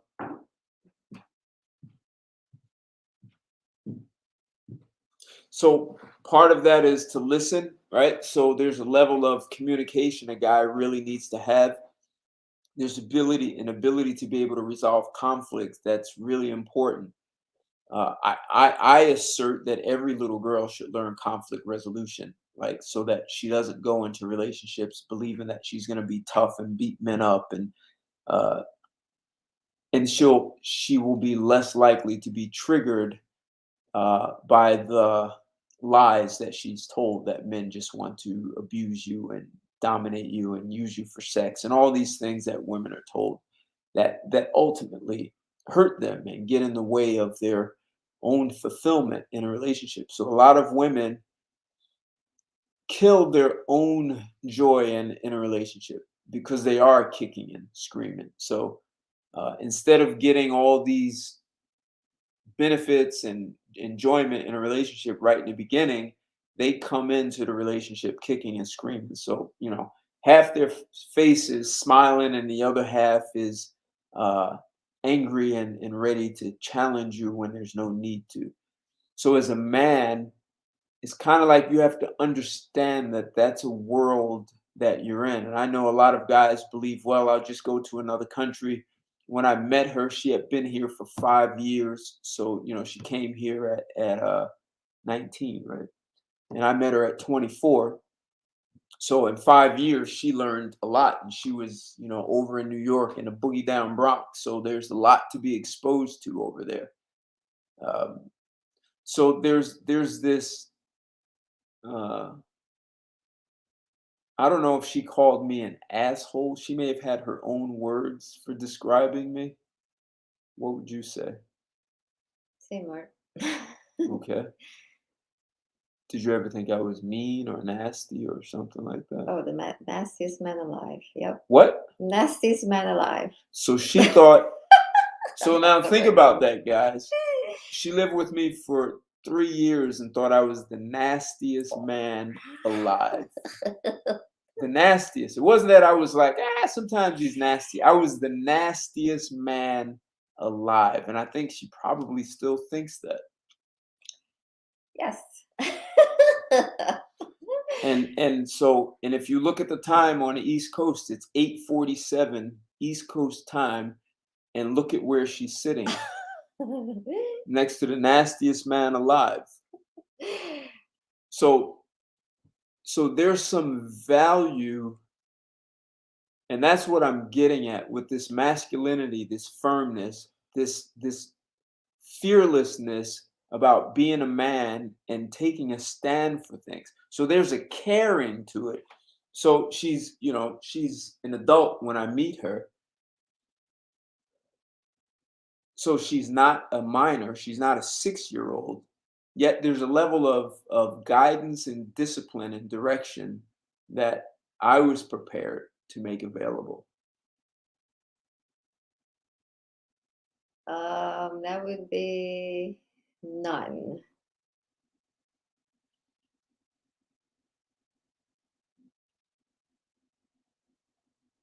Met as in talk to, yes, but dated, no. So you've met someone on my Um, level? Or to answer his question? do you think I mean, yes, meet as in talk to, like professionally. Professor or something. Yeah, Okay. but not dated. Okay. So, guys, do not ever, ever be shy and hesitant to strip a woman down. Do not be hesitant to know that there's a role of whoosh, whoosh. Tamer, tame the dame. You guys know that's an old word, the dame. Tame the dame. Whoosh, whoosh, Okay. whoosh, whoosh. Tame the dame. And don't feel bad for that. That's not toxic masculinity. Because if you are a caring asshole, I don't know if you can ever dethrone me as the nastiest man in the world. That'll be a tough one to dethrone me.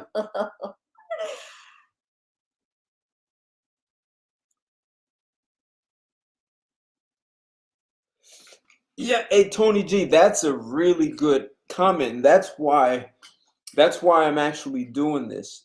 I think part of the problem is men have been told if they conduct themselves the way I do, they're toxic, they're misogynist, they're sexist. So men have allowed themselves to be led by women, and women are now telling men how to be men. And then, see, the irony is women are giving men instructions on manhood and then resent the man for actually listening to the woman. Like, this is insanity. But most women won't tell you this. Maybe no women will. I don't know. What do you think of that, Ellen? I agree. I agree. I guess a lot of guys learn how to play games and just say what a woman wants to hear and we don't we don't respect that. Why? Because that's what women do. Play games and tell a man what he wants to hear. Sometimes, but a lot of guys, I think a lot of guys do that more. I think. Okay. I think. Or let's say the guys, a lot of guys that I've met. Let's say that. Okay. Did you play games when you first met me? No.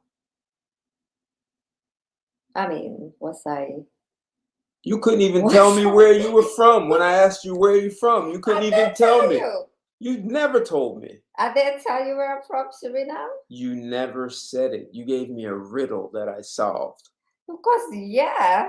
I mean, how if I say I'm from South America, I know where South America a is. lot of people don't know where my country is or where country where I'm from. Oh yeah, I'm So Ted Santos. that wasn't a game. That was just Where are you from? I'm from the only speaking Dutch country in South America. I said, "Oh, you're from Suriname." She's like, that's what how do you know my it country?" wasn't a game. Everyone knows Suriname. No, no. Yeah, it's right next to Vietnam. Exactly. Suriname, Vietnam, same Same country. thing. They split. They used to be the same country. Suriname is in the south. So, uh, Okay, so then you should be thankful to Ted. see, Tony G, this is look. I know a lot of guys. This is what I think is funny. A lot, a lot of women create channels to advise men on how to deal with women, and a lot of men create channels on asking women that to actually tell men to cater to women in some ways, how to have game. But not too many people are talking to men about being masculine and really giving women what they want, which is the masculinity. That's the words. But well, we already knew that question was coming, so that was So I'm easy. gonna take that question. In the end, I was playing games, so I messed up, and also I listened to a lot of people who did not have the best interest in our being together. So that played a big role in not trusting Ted and believing the other people that just didn't want us together. And I lost him. So that's what happened. So it wasn't that hard. Try another one.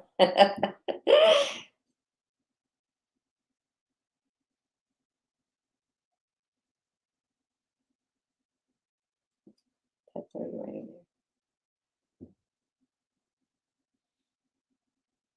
All right, so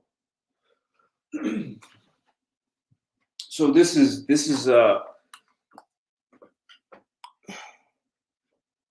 so this becomes an important part, and we didn't touch on this. So we talked about how friends could say, "Hey, men want to control you. He's trying to do this. He's doing that."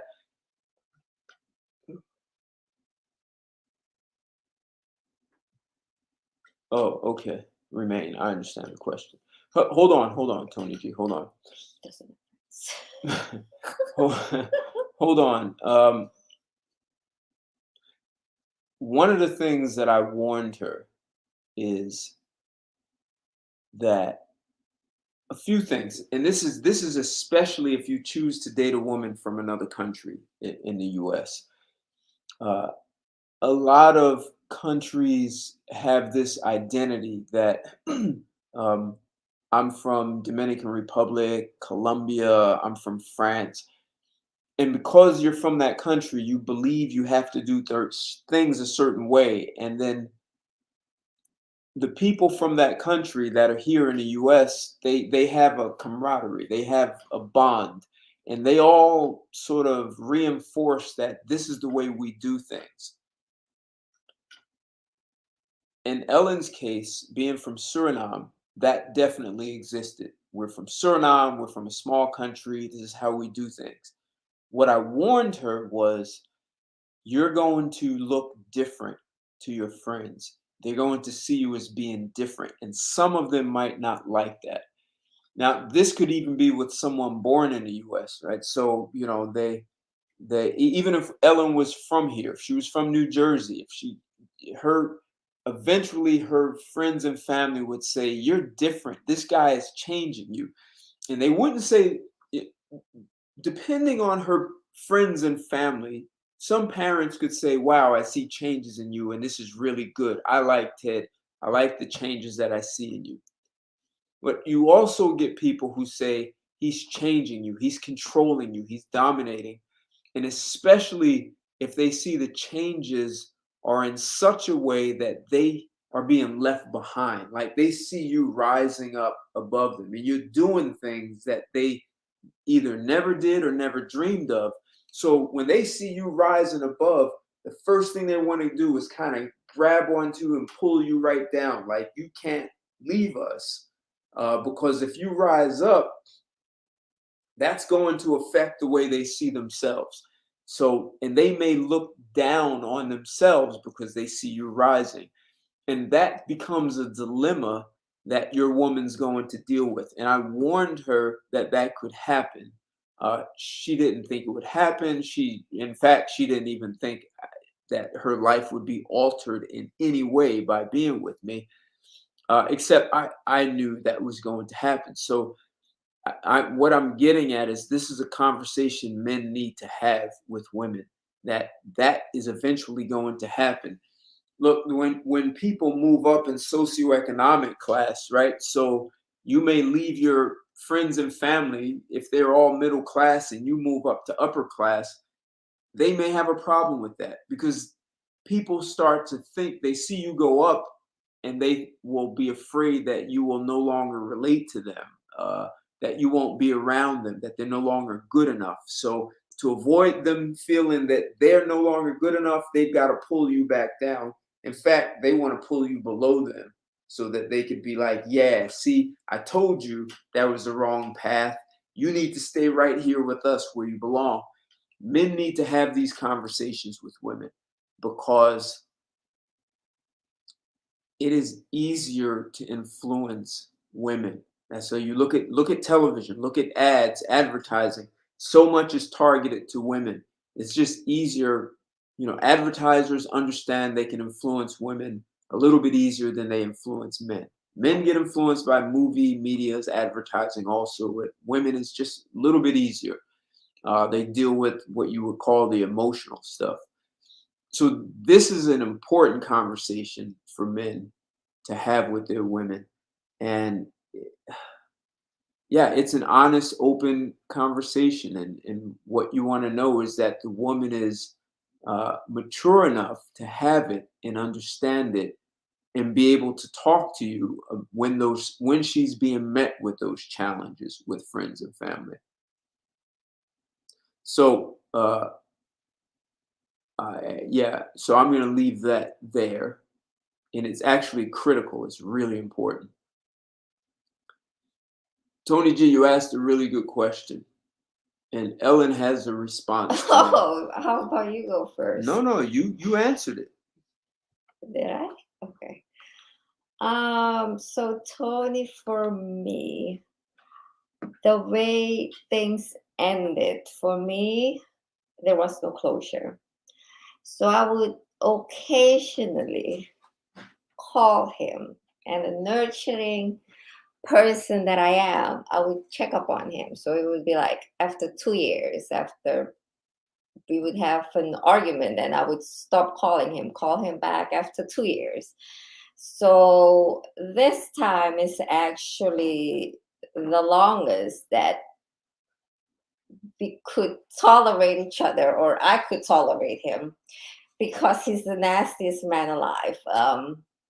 I don't have a lot of people around me who can just be blunt and be honest with me. So that's why I call him the nastiest man alive. So for me, I didn't have closure until this year. So I don't know if we're friends. We tolerate each other. I know a lot of his family members, of course. We are still in contact. So he knows all of my family members. So, and one important thing why I stay in contact with Ted is if I need an honest answer, I call him. Because no matter how nasty he'll say it, I know he'll tell me the truth. And since I learned everything business from him, I'm still in finishing my bachelor's. So if I need a question business wise, I always reach out to him. So I don't know if we should call it friends, but we still get along, or we learn to get along again. If that answered your question, do you want to add anything? No, I'll let you answer this. So, hey, Myth Twist, thank you. Cross the pond, man. Something is. Oh, this is something different. Interesting topic. Yeah, thank you. Uh, we're talking about being the caring asshole that a man needs to be in a relationship. So a woman's gonna bring her Jekyll and Hyde, and you deal with that with Jekyll and Hyde. Uh, so when I was first getting to know Ellen, she made a suggestion to me, and I responded. Uh, the suggestion she made for some guys is like the poison pill. She's like gives you this venomous bite, and she said to me, "We should just be friends."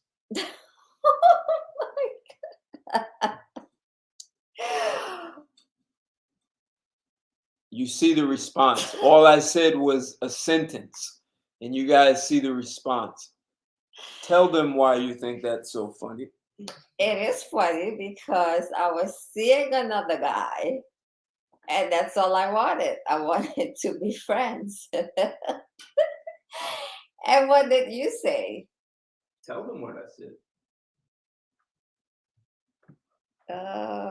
Country boy. Hi, country boy. Is it your birthday tonight? Let's celebrate.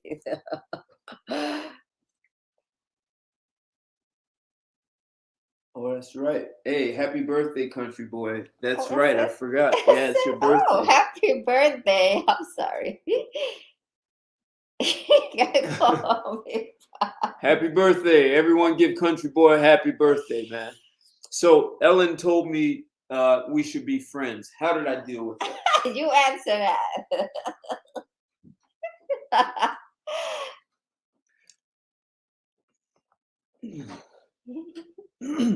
So Ellen said,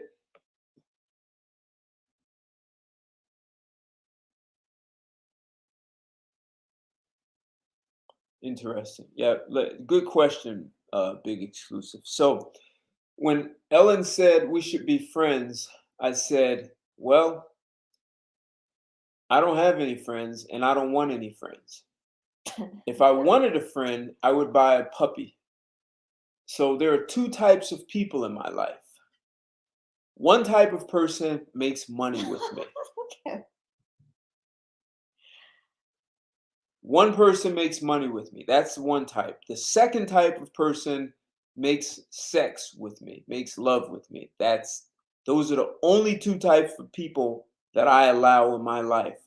I have no friends. I don't look for them. I look for people who make money with me, and I look for people who make sex with me. That's it. And she was like, yeah, but I said, no other choice. That's all you got. And she said, well, I'm not going to make money with you, and I'm not going to have sex with you, so there's no place for me in your life. I said, okay. So she hung up. She said, then there's no reason for us to talk. Okay, bye. That's it. And what happened after that? I called you back. And how long did that take? A few days. Was it a few days? 15 minutes. Was it? And she said, so you were gonna just let me go and get away?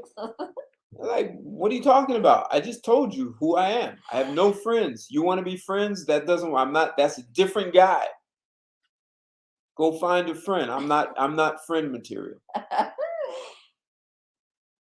So that cured it. I sure did. Hey, what's going on, OJ? Yep, she thought about it. And I didn't say it like I was apologetic about it. I have no friends and I don't want any friends. I don't want you as a friend. I don't want anyone as a friend. And if I ever did want a friend, I'm buying a damn dog. So you either make money with me or you make sex with me. That's it. Exactly. And what did we end up? We ended up doing both. And she ended up making money with me and sex with me, right? Both of them. Sometimes we did them in the same place. Too much information.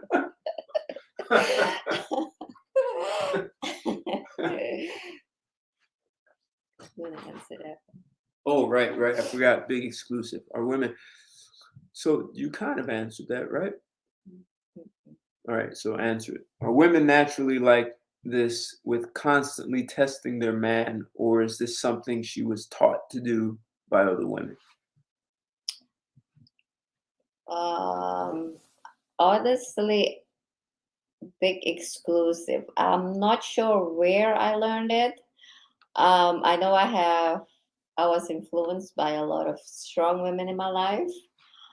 So most likely I did learn that, and I still do that. So I haven't unlearned that yet. I can't talk about other women.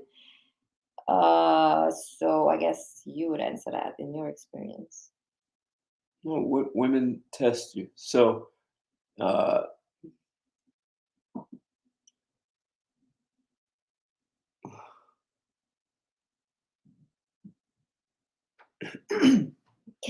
so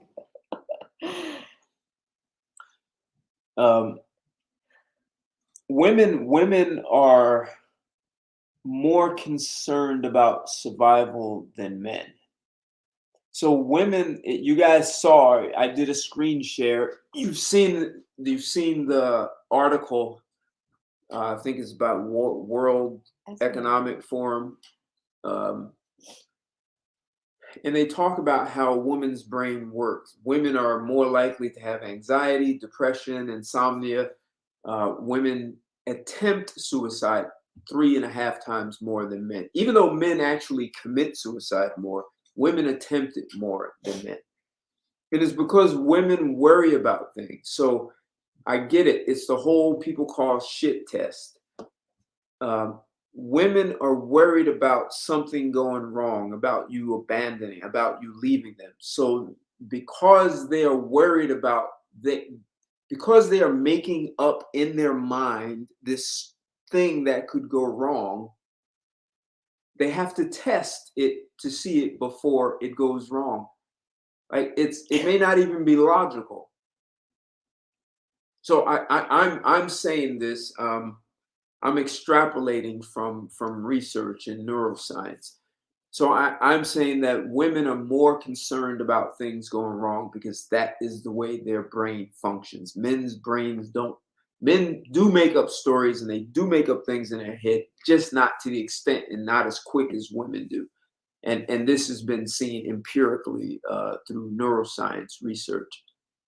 So women may be more inclined to play games because they're looking for some sort of security that this is going to last, and if I make myself available, and we don't even talk about how a man and woman having sex is sharing their bodies together. Women feel like they're giving you something, and like we are useless in a whole act of sex. So it's unfortunate that we have this mindset.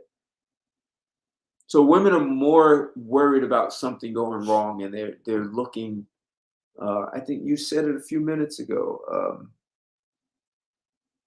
like testing. Oh, or do you really want me? Are you going to fight for me? So how do I know? It's almost like looking for a guarantee that you're going to be here. So I'm going to create some drama to see if you really want me.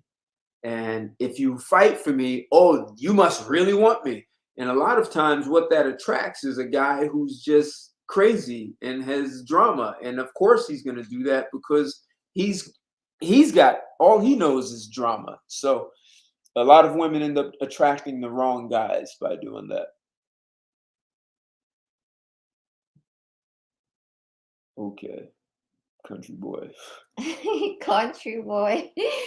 Happy birthday. I wish I could celebrate with you, but that's all I would do with you. I am not available, but I'm flattered. Thank you. I want to charge. OJ, what were you saying? The same situation happened. With my husband, but it wasn't a friend. She wanted a relationship, and I said I wasn't into that. So she Right. came back the next day. But what does he mean by bad idea? Because she always wanted a relationship, so it didn't work out. Bad idea. Of course. Ah, okay. Yeah, some women do that. They'll say, "Oh, okay, I don't want a relationship. I just want I'll just have sex with you." Is that what you mean? Like the friends with benefits, and then she ends up showing you all the signs that she really did want a relationship. That's a tough question, Tony. That's really very Doesn't protective. seem to do.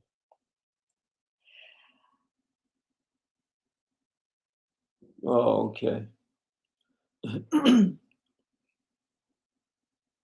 Yeah, this hey, look, OJ, a lot of women are these are just more conversations about women saying I'm not going to let you control me and you're not going it's they're almost like more deflections. Uh, so if a woman is unqualified, she's it's almost like she's going to trick you into thinking that she is and that you have to do these things. So what and I said this to Ellen, you have to be married before you're married.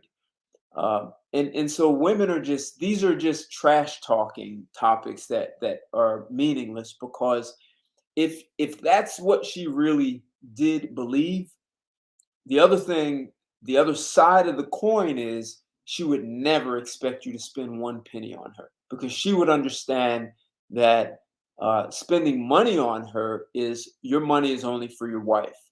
So either she's being hypocritical or she's just being a parrot and she heard someone say it and it sounds like a good idea. And that's what hurts a lot of women. They hear this thing and it sounds good, but they don't think it through and they just start repeating it just like a parrot does. A parrot repeats things without understanding what they are repeating.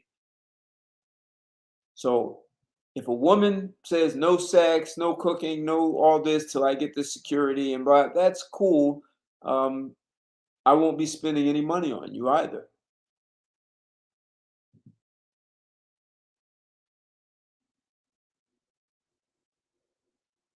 Tony G, good question. I think that's you read that, right? I did. Okay, go ahead. Okay, Tony. Now that's a tough one.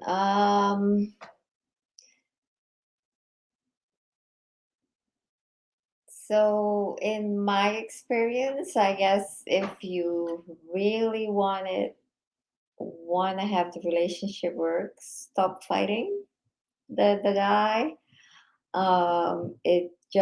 It's a lot of waste of time,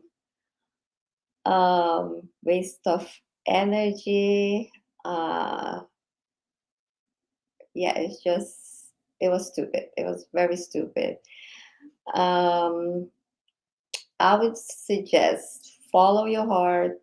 Don't listen to other people. If you want to be with a person, just commit to the person and be happy together. Because there are, I had to learn it the hard way where people didn't want to see us together, and I listened to them, and it hurt the relationship. So if you really care about a guy, just go for it. Don't worry about what your parents have to say, or your, especially your friends who, for example, are not in a relationship and they don't want to see you happy. They they are your worst enemy.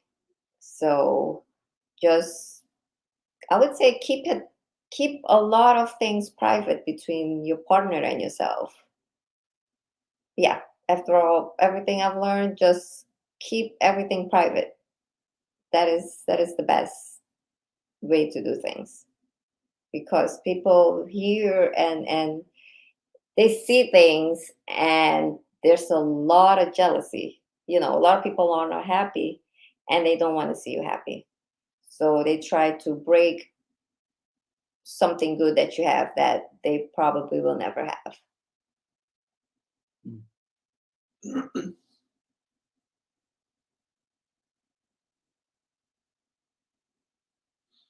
That's what I thought OJ was saying. It was friends with benefits, and then she tried it. She never wanted that. She wanted more, but she went along with it. That happens a lot. I think, OJ, I think I answered your question with all the drama that it was a waste of time. The fights, it's not, it wasn't necessary. Well, no, but I think what he's asking about is the whole makeup sex.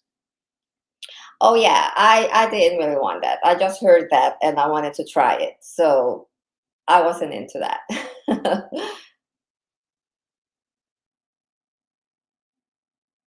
What do you mean, Tony G? I can read the novel between the lines.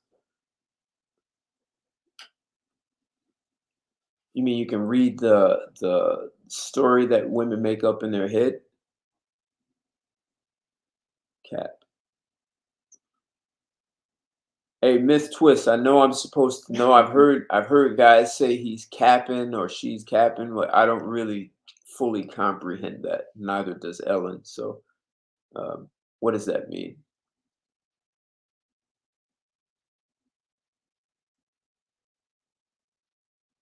What's the last meaning of this message?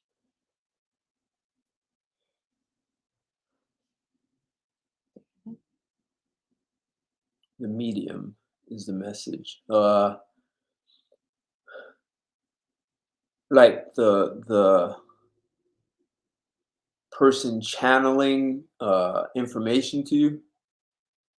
Cap is fake. Okay. All right.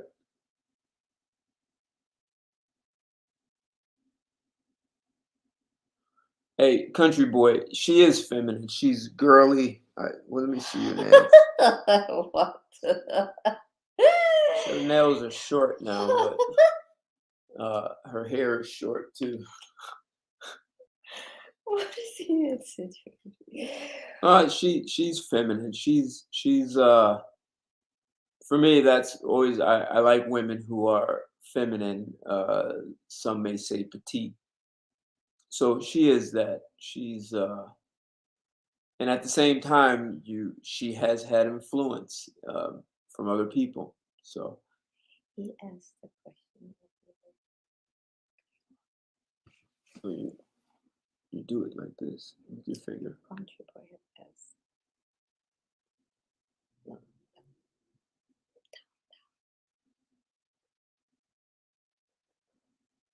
this one. Let's see, so really, how are real women? I don't understand. So he wants to know more about females, a real woman. So I would say a real woman. The first thing is she's a human being, and you have to understand that human beings are sold a lot of things. So this is why people have to talk. I mean, and Tony G really got what I was saying in my book about the art of conversation. So you cannot be afraid to ask as many questions as you want. Some women might be offended by that. And if they are, that might tell you about compatibility in the ability to communicate. It may tell you something about transparency. So even though Ellen may have been frustrated about some things, we generally could talk about things. We could talk about a lot of different things.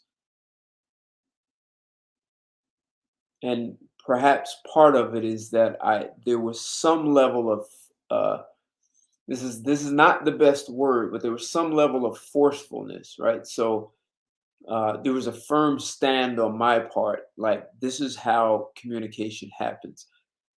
And look, I, as much as her family said that I had her locked away somewhere, she was never locked. I never had her locked away. She could have left at any time.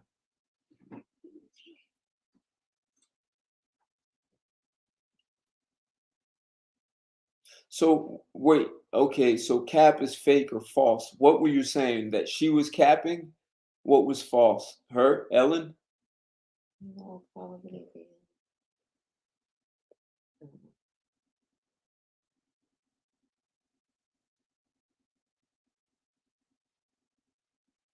A cap gun. Yeah, cap gun is fake, right?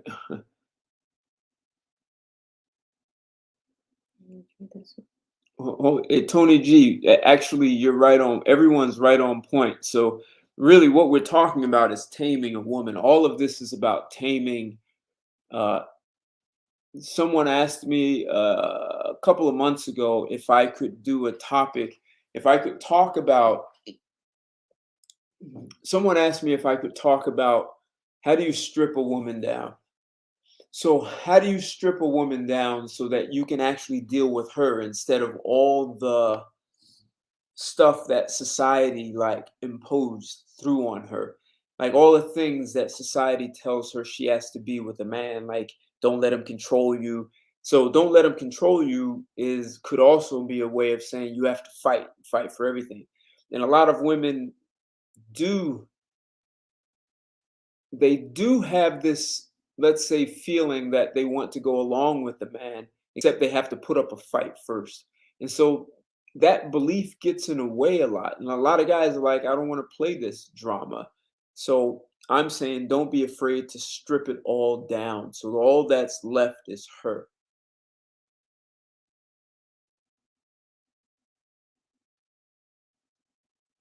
Uh so well, you've been here almost half your life in the States. Oh She came here when she was 19. Myth twist.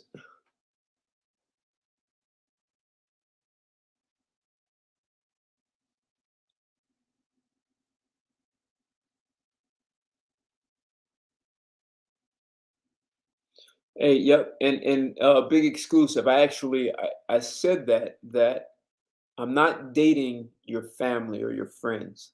And if they are going to be making decisions in our relationship, then you know what? I need to know who they are and I need to be dating them too. So if you have some women who are making decisions, I need to be laying them down too so they can have so they can fully understand who I am. oh, and he said fake. He was talking about the makeup sex, which I didn't like Oh, that, but I that's was making it up. So it was fake.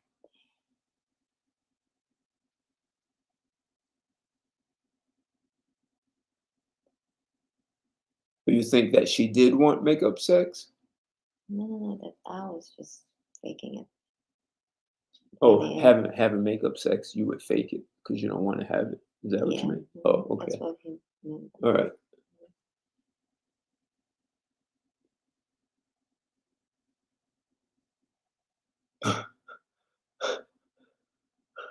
Why, why do I have a sense that a masculine dude like you can bring out the freaky side? Well, I don't know, country boy. Uh, so actually, yeah, we talked about sex. So you know what? I don't care about being a woman being freaky. What's more important to me is that she's free.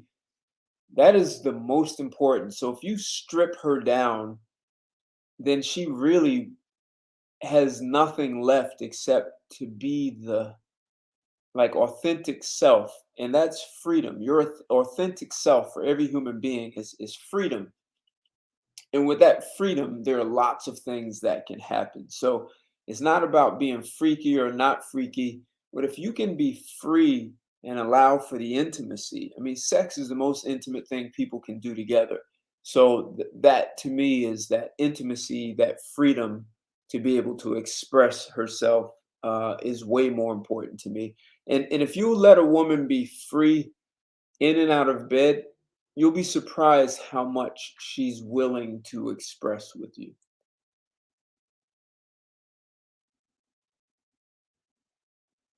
OJ, yeah, they don't understand this.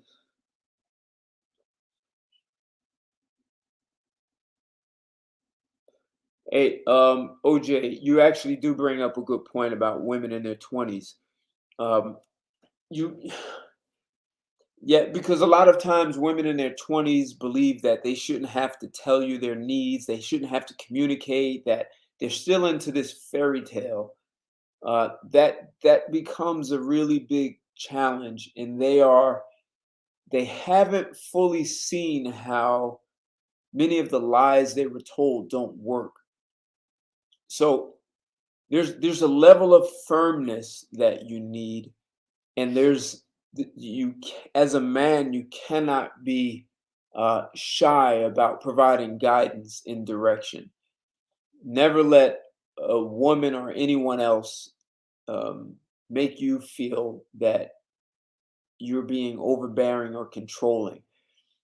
Ellen and I were in Suriname once, and some woman who was probably in her 30s, maybe late 30s, I told that woman, I own Ellen. She's mine. You remember that day? I said, she's mine. I own her. And the other woman was like, you can't own her. I said, well, I do. I own her. Ellen never said anything. I told that woman, and you could hear like the kind of envy and bitterness, and you can't do that. And I was like, well, I did. I own her. She's mine, and I own her. Uh, and there are probably women, and she seemed like the kind of woman who would almost hate me for that and want to interfere in that. So I was saying that I was really kind of throwing it in her face. And there may be women who see that. Sometimes it can even be the woman's mother or sister or aunt or supposed best friend. And they may hate, you may never say those words, but they may actually hate that. And part of the reason they may hate it is because no one is like standing for them that way and saying, look, this is my woman. She's with me. She's safe with me. She's with me. When she's with me, everything is fine. And some women may hate that they don't have that. So that bitterness comes out. They played the game and lost.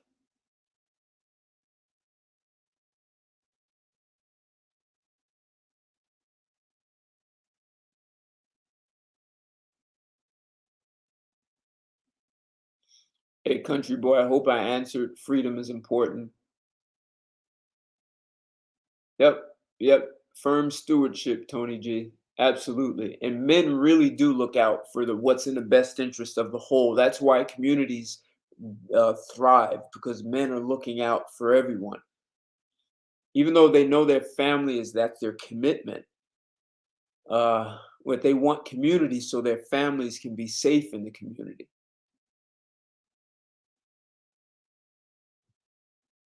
So myth twist, you think that she did want makeup sex?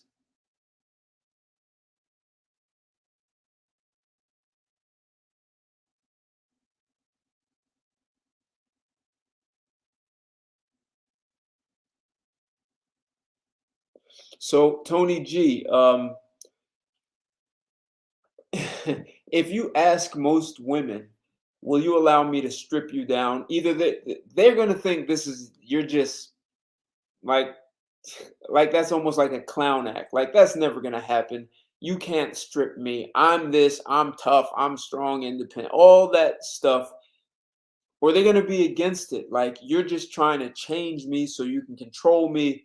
You'll hear women say, oh, you want to strip me down so I can be just like a dumb little Barbie doll and I just do whatever you say. So these are some of the things. That's why even using the word tame, Ellen said, she had a negative connotation towards that.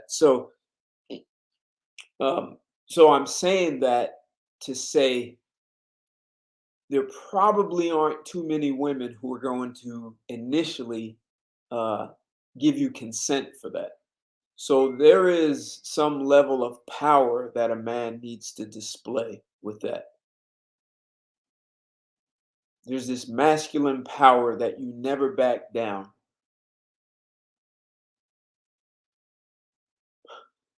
How do I tap into that? There's freedom on my part too, country boy, and I work out.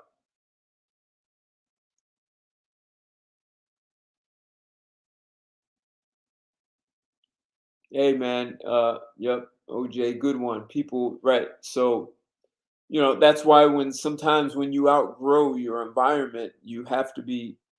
It may be wise to choose another environment that supports where you want to go.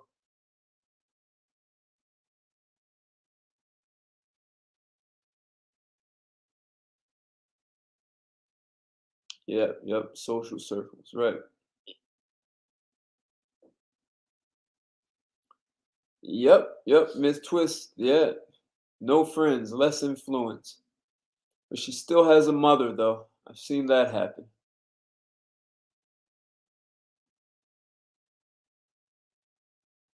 You want to answer the big exclusive? Big exclusive. I definitely finally tell them off. So, and my friend circle is very small. I'm like Ted now. I have no friends. You never had friends. She said no. So yeah, it made a big difference in my life. So I had to learn from that experience too.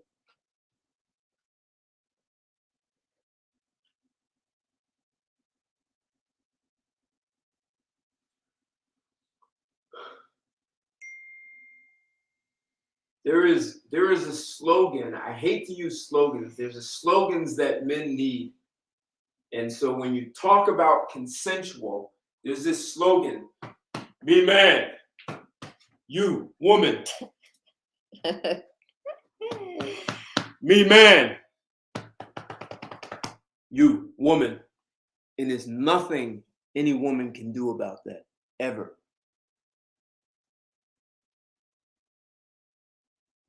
Me man, you woman, man speak, woman listen. Mm. Ooh, I want to hear this. Um, Reintroduction. So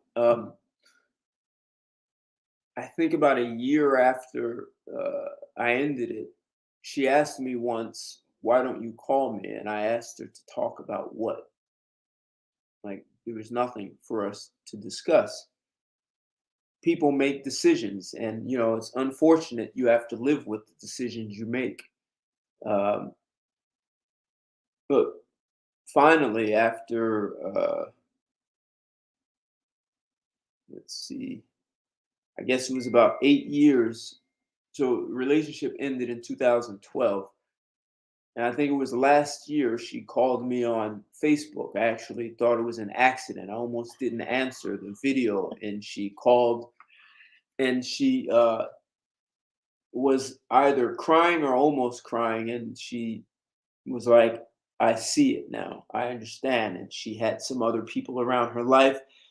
And those people were, it's from what she was saying, reflected how she saw herself with me. And she saw that she behaved in a way that was unproductive and unnecessary. And she apologized for that. So we were actually, that made it easier to talk. So I was more open and receptive.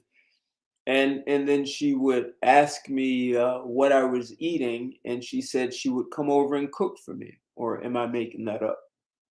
No. Okay, so she um she wanted. I can't speak for her, but in my words, like there was this intent to make life easier for me, uh, even though she wanted my lentils. Why you ask me why I want to cook for you? Huh? Uh, he asked, "Are you familiar with my work on YouTube?" Country boy, I we have no kids together. Did you see this? Is that one familiar with your body of work? The videos I do on YouTube. He's asking, "Are you familiar?" Not much. I mean, I've seen a few. Tony, I've only seen a few. So Ted and I made two videos together. I think I saw in total maybe five only. Yeah, so I know he does that a lot, but I don't watch them.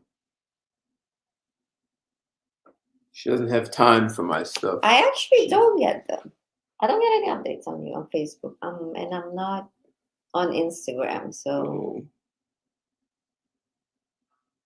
okay. yeah, sometimes they do that after all the blocking and stuff. They don't allow people to see updates anymore. Interesting. Yeah, they do that.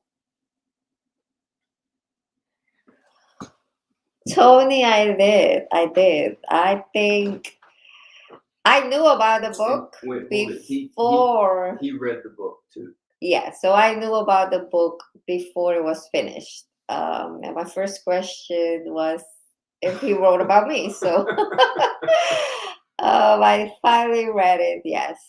So we did two videos. Was it two videos on the book? Yeah. Two. Was it one? Yes. One. So I did talk about my what I liked and what I didn't like about the book in one of his was it YouTube videos? Yes. Yeah. So I interviewed her for the book, Tony G.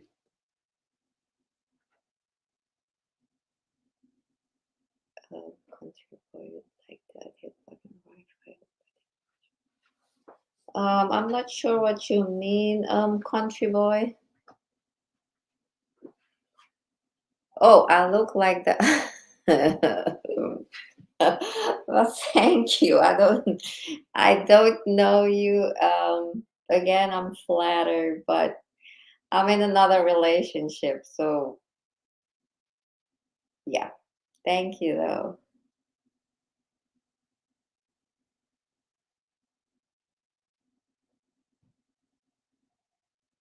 Oh, country boys. No, country boy asked why we had no children. I think you should answer that. I Oh. thought he said if we had any. Hey, country boy, I don't make children unless I'm married. So that answers that.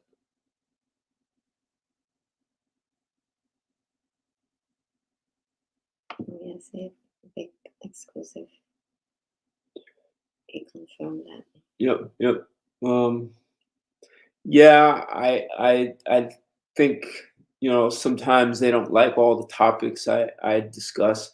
They actually deleted about four of my older videos. I just recently learned that. So I don't get caught up in the algorithms. And one of the things that I really would like to do, except YouTube shuts me down in the middle of the stream, is I did a one video and I showed a movie. I showed a lot of parts of a movie called Patterns, and I showed it because it was made in 1956, and it was a great illustration of manhood and watching men work together. Well, whenever I do that, YouTube shuts me down and say I'm violating copyrights. So That's something that I really wish I could do more often, and pick out these older movies that had uh, displayed men in a much more powerful light, and then give some sort of narration or uh, about the what I'm seeing, and give a perspective. But one of my older videos, I don't know, maybe it's more than a year old. I showed a movie called Patterns, and it was really, really good movie made in 1956. So I think because I do things like that, uh, YouTube doesn't put me in their algorithms, so I don't get sent out.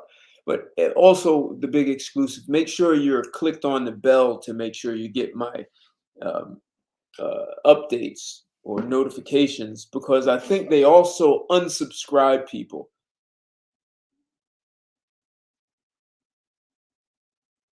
Okay, you're not for the streets. Good. This one. You more Uh, often have beautiful women. okay. Well, thank Um, you, country boy. yeah, thank you. Um, mm,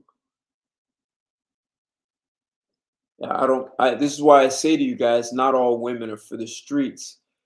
Um,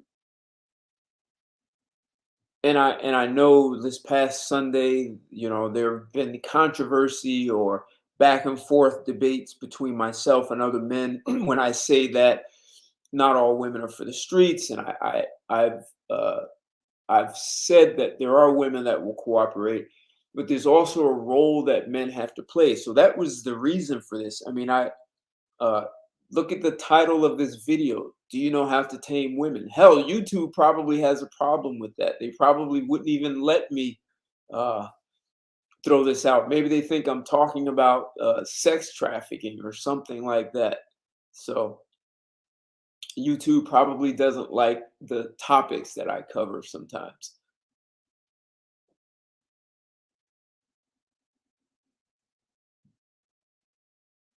Ah, hey, thanks for that myth twist.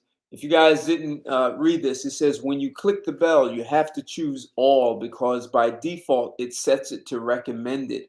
So you only get notified sometimes. And he said he always gets notified. So make sure when you click the bell, you click all so that you get all notifications. That is the key to it.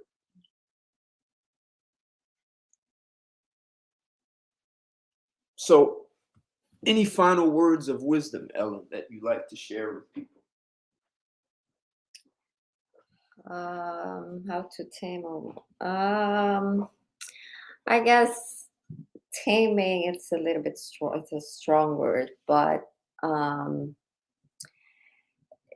I know two people coming together, two personalities is hard already. So if you really like a guy, you want to make it work, just go for it. It sounds easier than, you know, a lot of people can't find a good woman or a good guy.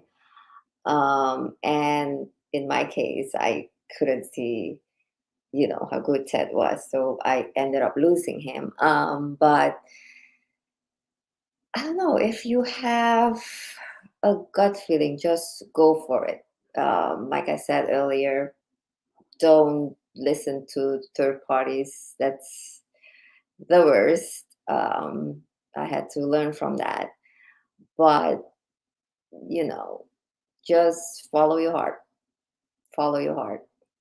Because everybody in the end wants to be happy and find a nice person and spend the rest of their life with that person. So thank you for all the questions. I hope I answered all your questions.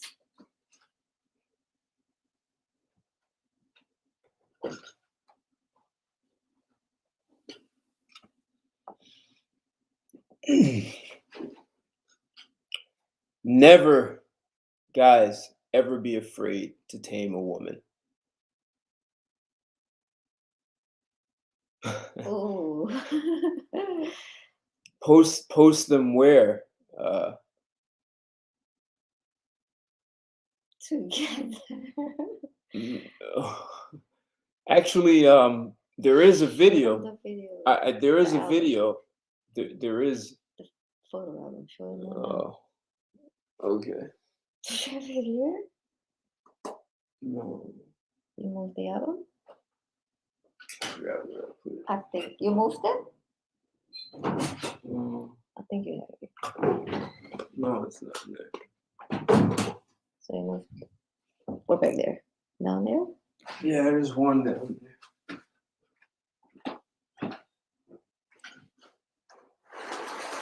So we actually still have a few pictures in an album somewhere, I hope.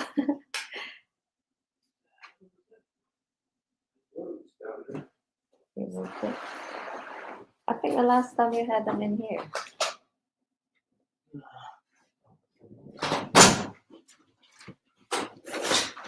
So you moved it now.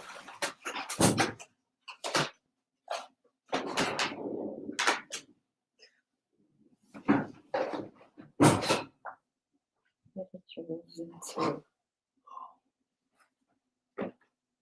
That's interesting.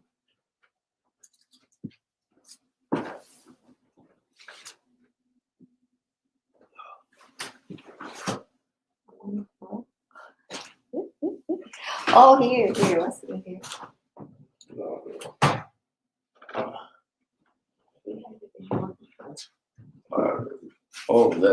You know what? No, there is one here. This is that one. This one.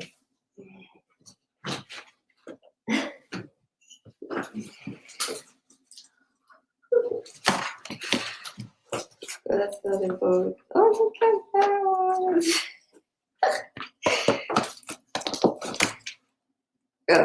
Show 'em. Let me see. Oh, that's the same one. Okay. Okay, I don't know how to hold it Show up. 'em. Yeah. Just hold it up. There's one there at Six Flags.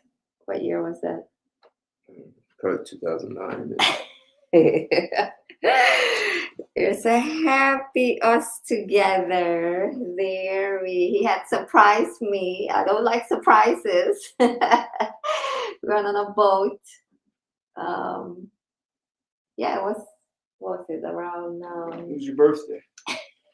but it was the New York City, the Empire. No, not the Empire State Building. No, it just went around, I think, The- Manhattan. And this one, oh, You that's a wanted to really see the nice King one. Tut. Yeah.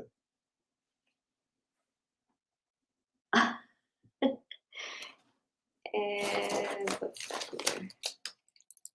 I think it's the same one. No, it's not. The same picture.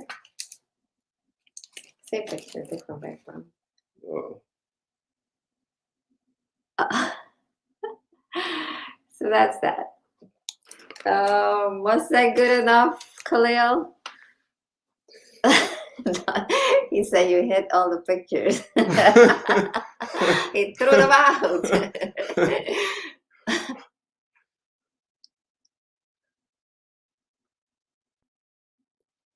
Oh, Like hair, bigger muscles, no shirt. That's 20 years.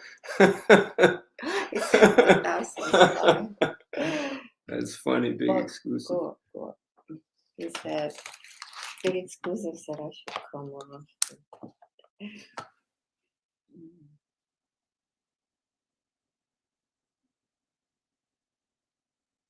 Come back. Okay. Future and have her talk. Oh, female callers. Mm. That's interesting. Add them to the thumbnail. I'm just curious. Add them to the thumb. Oh. Take a picture, right? Yeah. Actually, the first video we did, there was a picture that remember this guy who lives over here took a picture of us. Yeah. Yeah, I don't know where you put that album.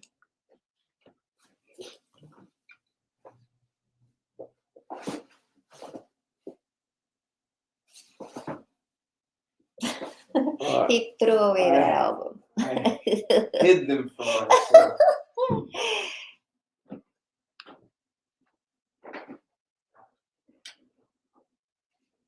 They were in there before. We were happy, Khalil.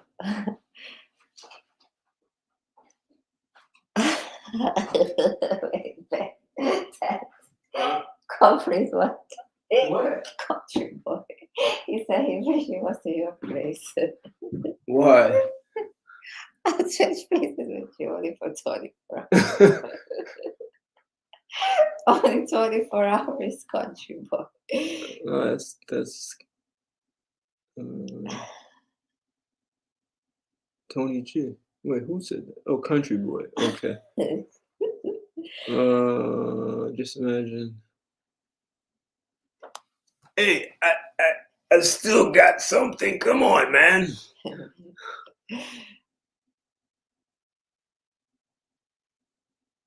Thank you, Big Exclusive. They have such a 2000s vibe. Okay, thank you. Ted teaches how to tame the women in your own circle. No, but yeah, that's important. So listen, this is also why if a woman can be comfortable in your circle, it's very important. That was initially a challenge for Ellen. She felt like she didn't belong in my circle. That was one of the things that she had to work through.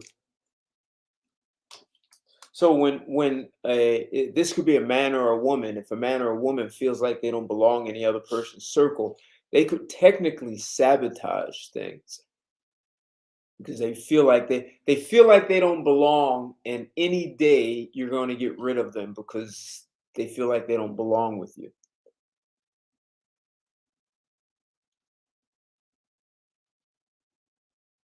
About Mary Jane. Oh, Mary Jane. Oh, yeah. I posted that because they're talking about having Mary Jane lounges, and I think Las Vegas is going to be the first place to have one.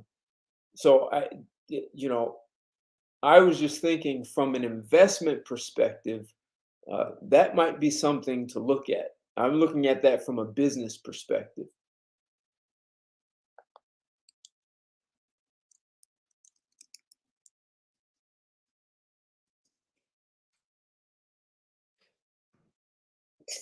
Looking for it, threw it out. No, I didn't. It used to be right here.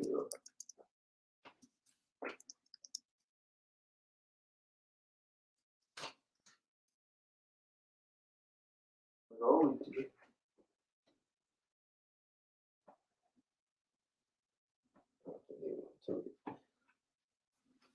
I'll take it. huh? I'll take it. It's always over here. Very odd. All right, don't worry about it. Don't worry. Don't. No. Leave that. Leave it just like that. Don't worry about it. Forget it. I'll find it when we finish. Okay, kiddos.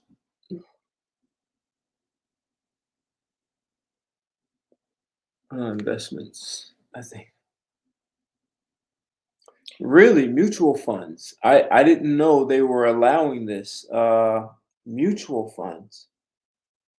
Because there are all kinds of restrictions. I don't think you can even put your money in the bank yet, unless they've changed that. I mean, I haven't kept up with that. So anyway. Tony, I am going home. So no coffee, no walk. It's already, what is it, 10 p.m.? Yeah, Yeah. it's 10 p.m. I'll be home at 12. It is cold. Well, Ted doesn't seem to be cold. I am cold. So, So guys, this is actually this topic is more important than a lot of men realize. So my commitment is to I created a show that's for men by men. On Sundays I do straight talk, and today is Friday. It's YouTube and chill, and you see we're chilling, That's right? right. And so I like talking about sex and intimacy, and so we're talking about relationship from an intimate perspective. Even though we're talking about taming, there's this level of you've as a man, you can't be afraid to be the beast in you, and women like Beauty and the Beast. And when necessary, there's the gentleman in you. You need to be comfortable being both. It's like a person who can write with both hands. They call it ambidextrous. You need to be just as comfortable and powerful in either one, because it's the woman is going to need the beast in you. Sometimes sexually, sometimes not sexually, sometimes in conversation, sometimes not. But there's a firmness, there's a masculinity that just can't be crushed. That has to always be there, whether you're being the beast or the gentleman. And so this is what I think has been missing with a lot of men who talk. Right, the affectionate asshole. That's right, Myth Twist. Like you understand that language 100%. And that's the language that I wanted other men to understand. And since someone asked me, so what is it like to strip a woman down? So I wanted to bring someone that's live. And Scobe, I don't know if you asked for the pictures to see if we were just, this was a script that I gave to Ellen and said, Ellen, and I'm whispering, answer it this way, answer it. So you see the pictures, the Khalil, yeah. Um, so I wanted you to actually engage the woman and hear that there's some arm wrestling. And when a woman is in her 20s, yes, it may require a little bit more effort on your part. So I'm providing some tools to be able to do that.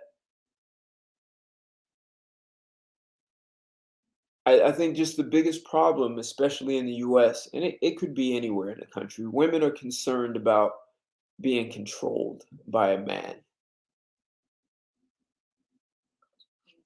Okay. All right. And in some ways, there are aspects of the relationship you do want to control. And I'm saying at the same time, you cannot control another person. You just can't walk into her brain. There's no way I can just walk in here and control what her brain is going to think and have her do. You have to accept that. So there's a level of logic and communication that needs to be led. You need to lead that as a man.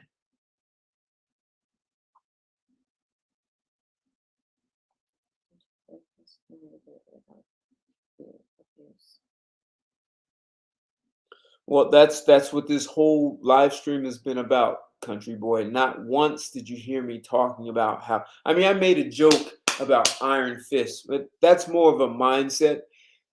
Uh, and actually, I'm answering it. When I say I can't control Ellen, even if I were to beat her up, you still don't control what she thinks. So, uh, beating up a woman verbally or physically creates an illusion for the man that he's in control. That's why I don't use that. I mean, look, at 6:30 is when I decided to do this live stream with her.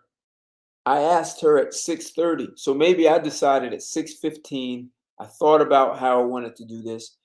At 6:30 I asked her, and we went on at 6:15. So 7. I'm sorry, 7:15. Right. I told her at 6:30, and at 7:15 we went on. So she's here because she wants to be, not because I forced her. She's not handcuffed. She's not tied in. This is not in a closet when she's tied up in a closet. Um, Cooperation is what you want, and the affectionate asshole, like Miss Twist said.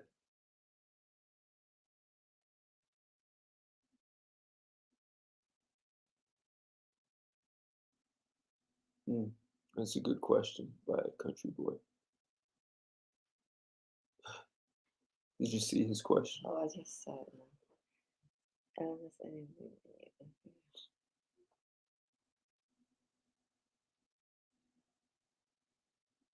Ooh. Oh yeah. Country Boy, I've seen it. I was one of them who was overly dominated by a man. So that's where I never wanted to be dominated by a man again. So the stories are true. I've seen it and I've experienced it. And I've seen it in a few women that I know. Um, Sadly, but it is the truth.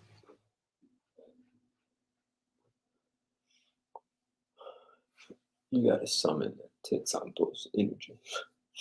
What's about that? Persuasive consent. Just Yeah, that sentence doesn't make women follow him.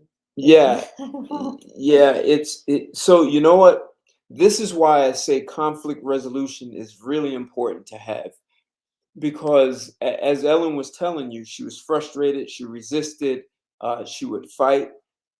And if you don't know how to resolve conflict, even if she's still angry and frustrated, um, I'm not in a conflict with myself. And so that allows me to be consistent. So the two things is conflict resolution and negotiation. So a lot of people talk about compromise in a relationship, and compromise is, I'd say, one of the worst things that you want to do. And I understand that that's what pop culture says. You have to compromise. No, you negotiate. Because when you compromise, you actually end up feeling like, uh, I did this for you. It becomes a tit for tat.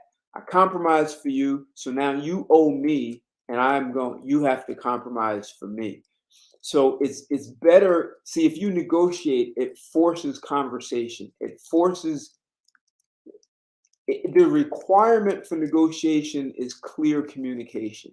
It requires understanding. So if I negotiate with you, I need to understand what you want. And you know what? Sometimes you want A, and I can't give you A, but I can give you B.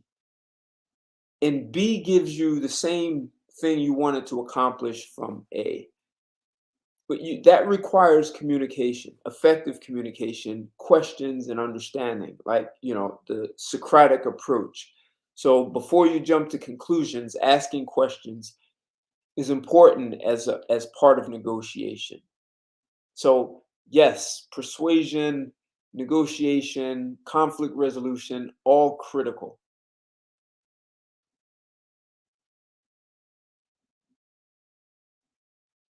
Hey, Myth Twist, thank you very much. He's in England. So, wait, you guys are 5 hours ahead right now?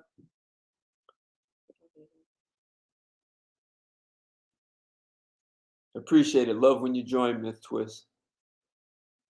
And we were actually planning to shut down a few minutes ago. So, uh, you guys have asked great questions. The intent was for this to be valuable.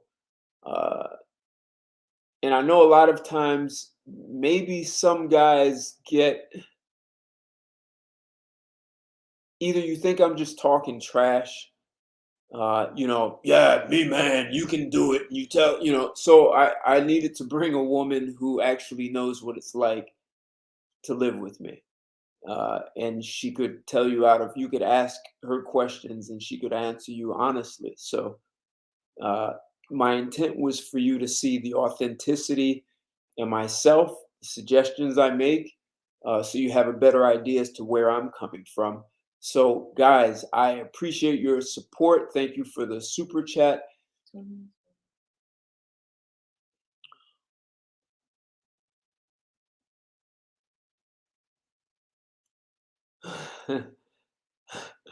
So, sex. So, so laying pipe really well, uh, actually has an impact. So if you think about women, and there's a neurochemical they secrete called oxytocin, and it's the bonding or love chemical. Sex makes women secrete that a lot.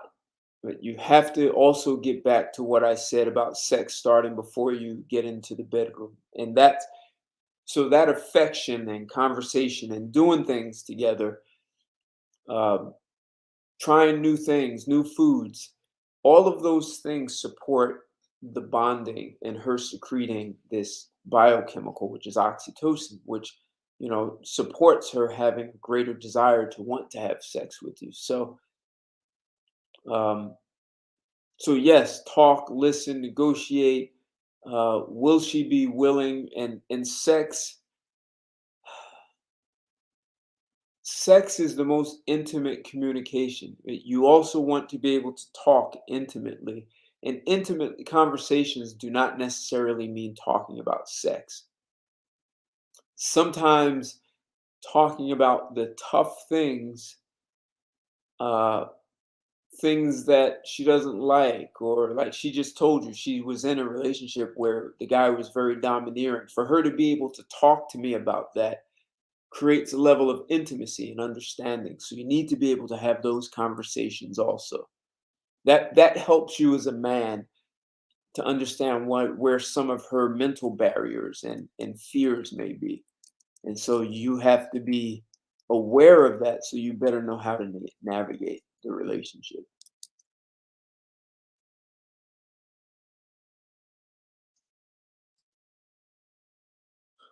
But country boy, you can't be afraid to be dominant either. See, as a man, you need both. Like when you have children, you can't be afraid to discipline and be firm with your children. Yet you care and love your children, but you also provide guidance. So it's very similar in a relationship with a woman. There's got to be that care. It's like the caring, affectionate asshole. Um, it's not that you want to dominate, but there's a level of dominance and power, and women will honor that. But if you do it to prove to her, if you do it because you think you can control her, then you're probably going to have more of a fight than you want to have, and that's how it ends up becoming physical violence. So, guys, if you haven't smashed that like button, give me another like on this. If you haven't subscribed, we talked about it. Hit that bell. Make sure you hit all so you receive all my notifications, and share this. I mean, this is such an important conversation. I really don't hear too many people having this kind of discussion with men. I love the fact that you guys are so engaging. I really do appreciate it.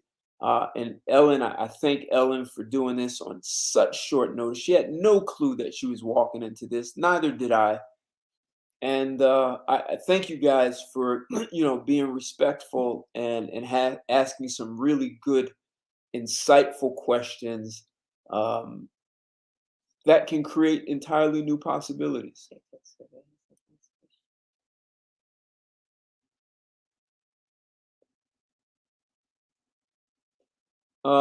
Big exclusive.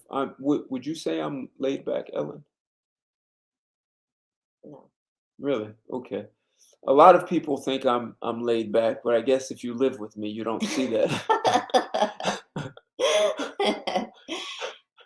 So, uh, so the answer to your a reply to your statement. The big exclusive is being laid back has nothing to do with being a man. Uh, you don't have to be all over the place. Hey, I said do this. That boss who's always screaming and yelling. Being laid back is kind of that Jekyll and Hyde, right? So you can be laid back and you're firm when you speak. Like men have this level of base and dominance that you can use, and it's very effective when you want things to be known and this is serious. I'm going to tell you, and this is not just Ellen. Sometimes you say things to a woman and she's like, ah, blah. She blows it off. And then you say, hey, look, this is what I want. This is what I don't want. Then you may have to raise your voice. You may have to be very firm. And she's like, why are you yelling at me? And look, I've said this to you twice. You ignored me. This time you're going to hear me. You can be laid back and do that. Completely laid back. Yeah, I see that people keep joining the big exclusive. And that's country boy, right? They confuse abuse with being masculine, um, and that's unfortunate. So that's a big reason I did this. And Ellen's not a big girl. She's feminine. She's dainty, what you would call dainty, and all those things. So guys, this is a video that clearly needs to be shared with every man. And you know what? You even want women to hear Ellen be honest about things. So share it with women. My request is if you're in a group on Facebook, share this so that guys can see this. I didn't want this to go for 3 hours. Some people don't like watching 3 hours. I think it should capture the attention of the listener, especially it's not me just talking. You have a woman who's being honest here. So share this video, guys. I truly appreciate your support. Thank you very much from you guys. I know you're coming from all over the world. So have a great evening, a great weekend. I'll be back on Sunday with Straight Talk with some really provocative topic. And until next time, and IG, thank you on Instagram for everyone who's joined. I appreciate your support, guys, and I look forward to bringing some more value to your life. Thank you and good night. Goodbye.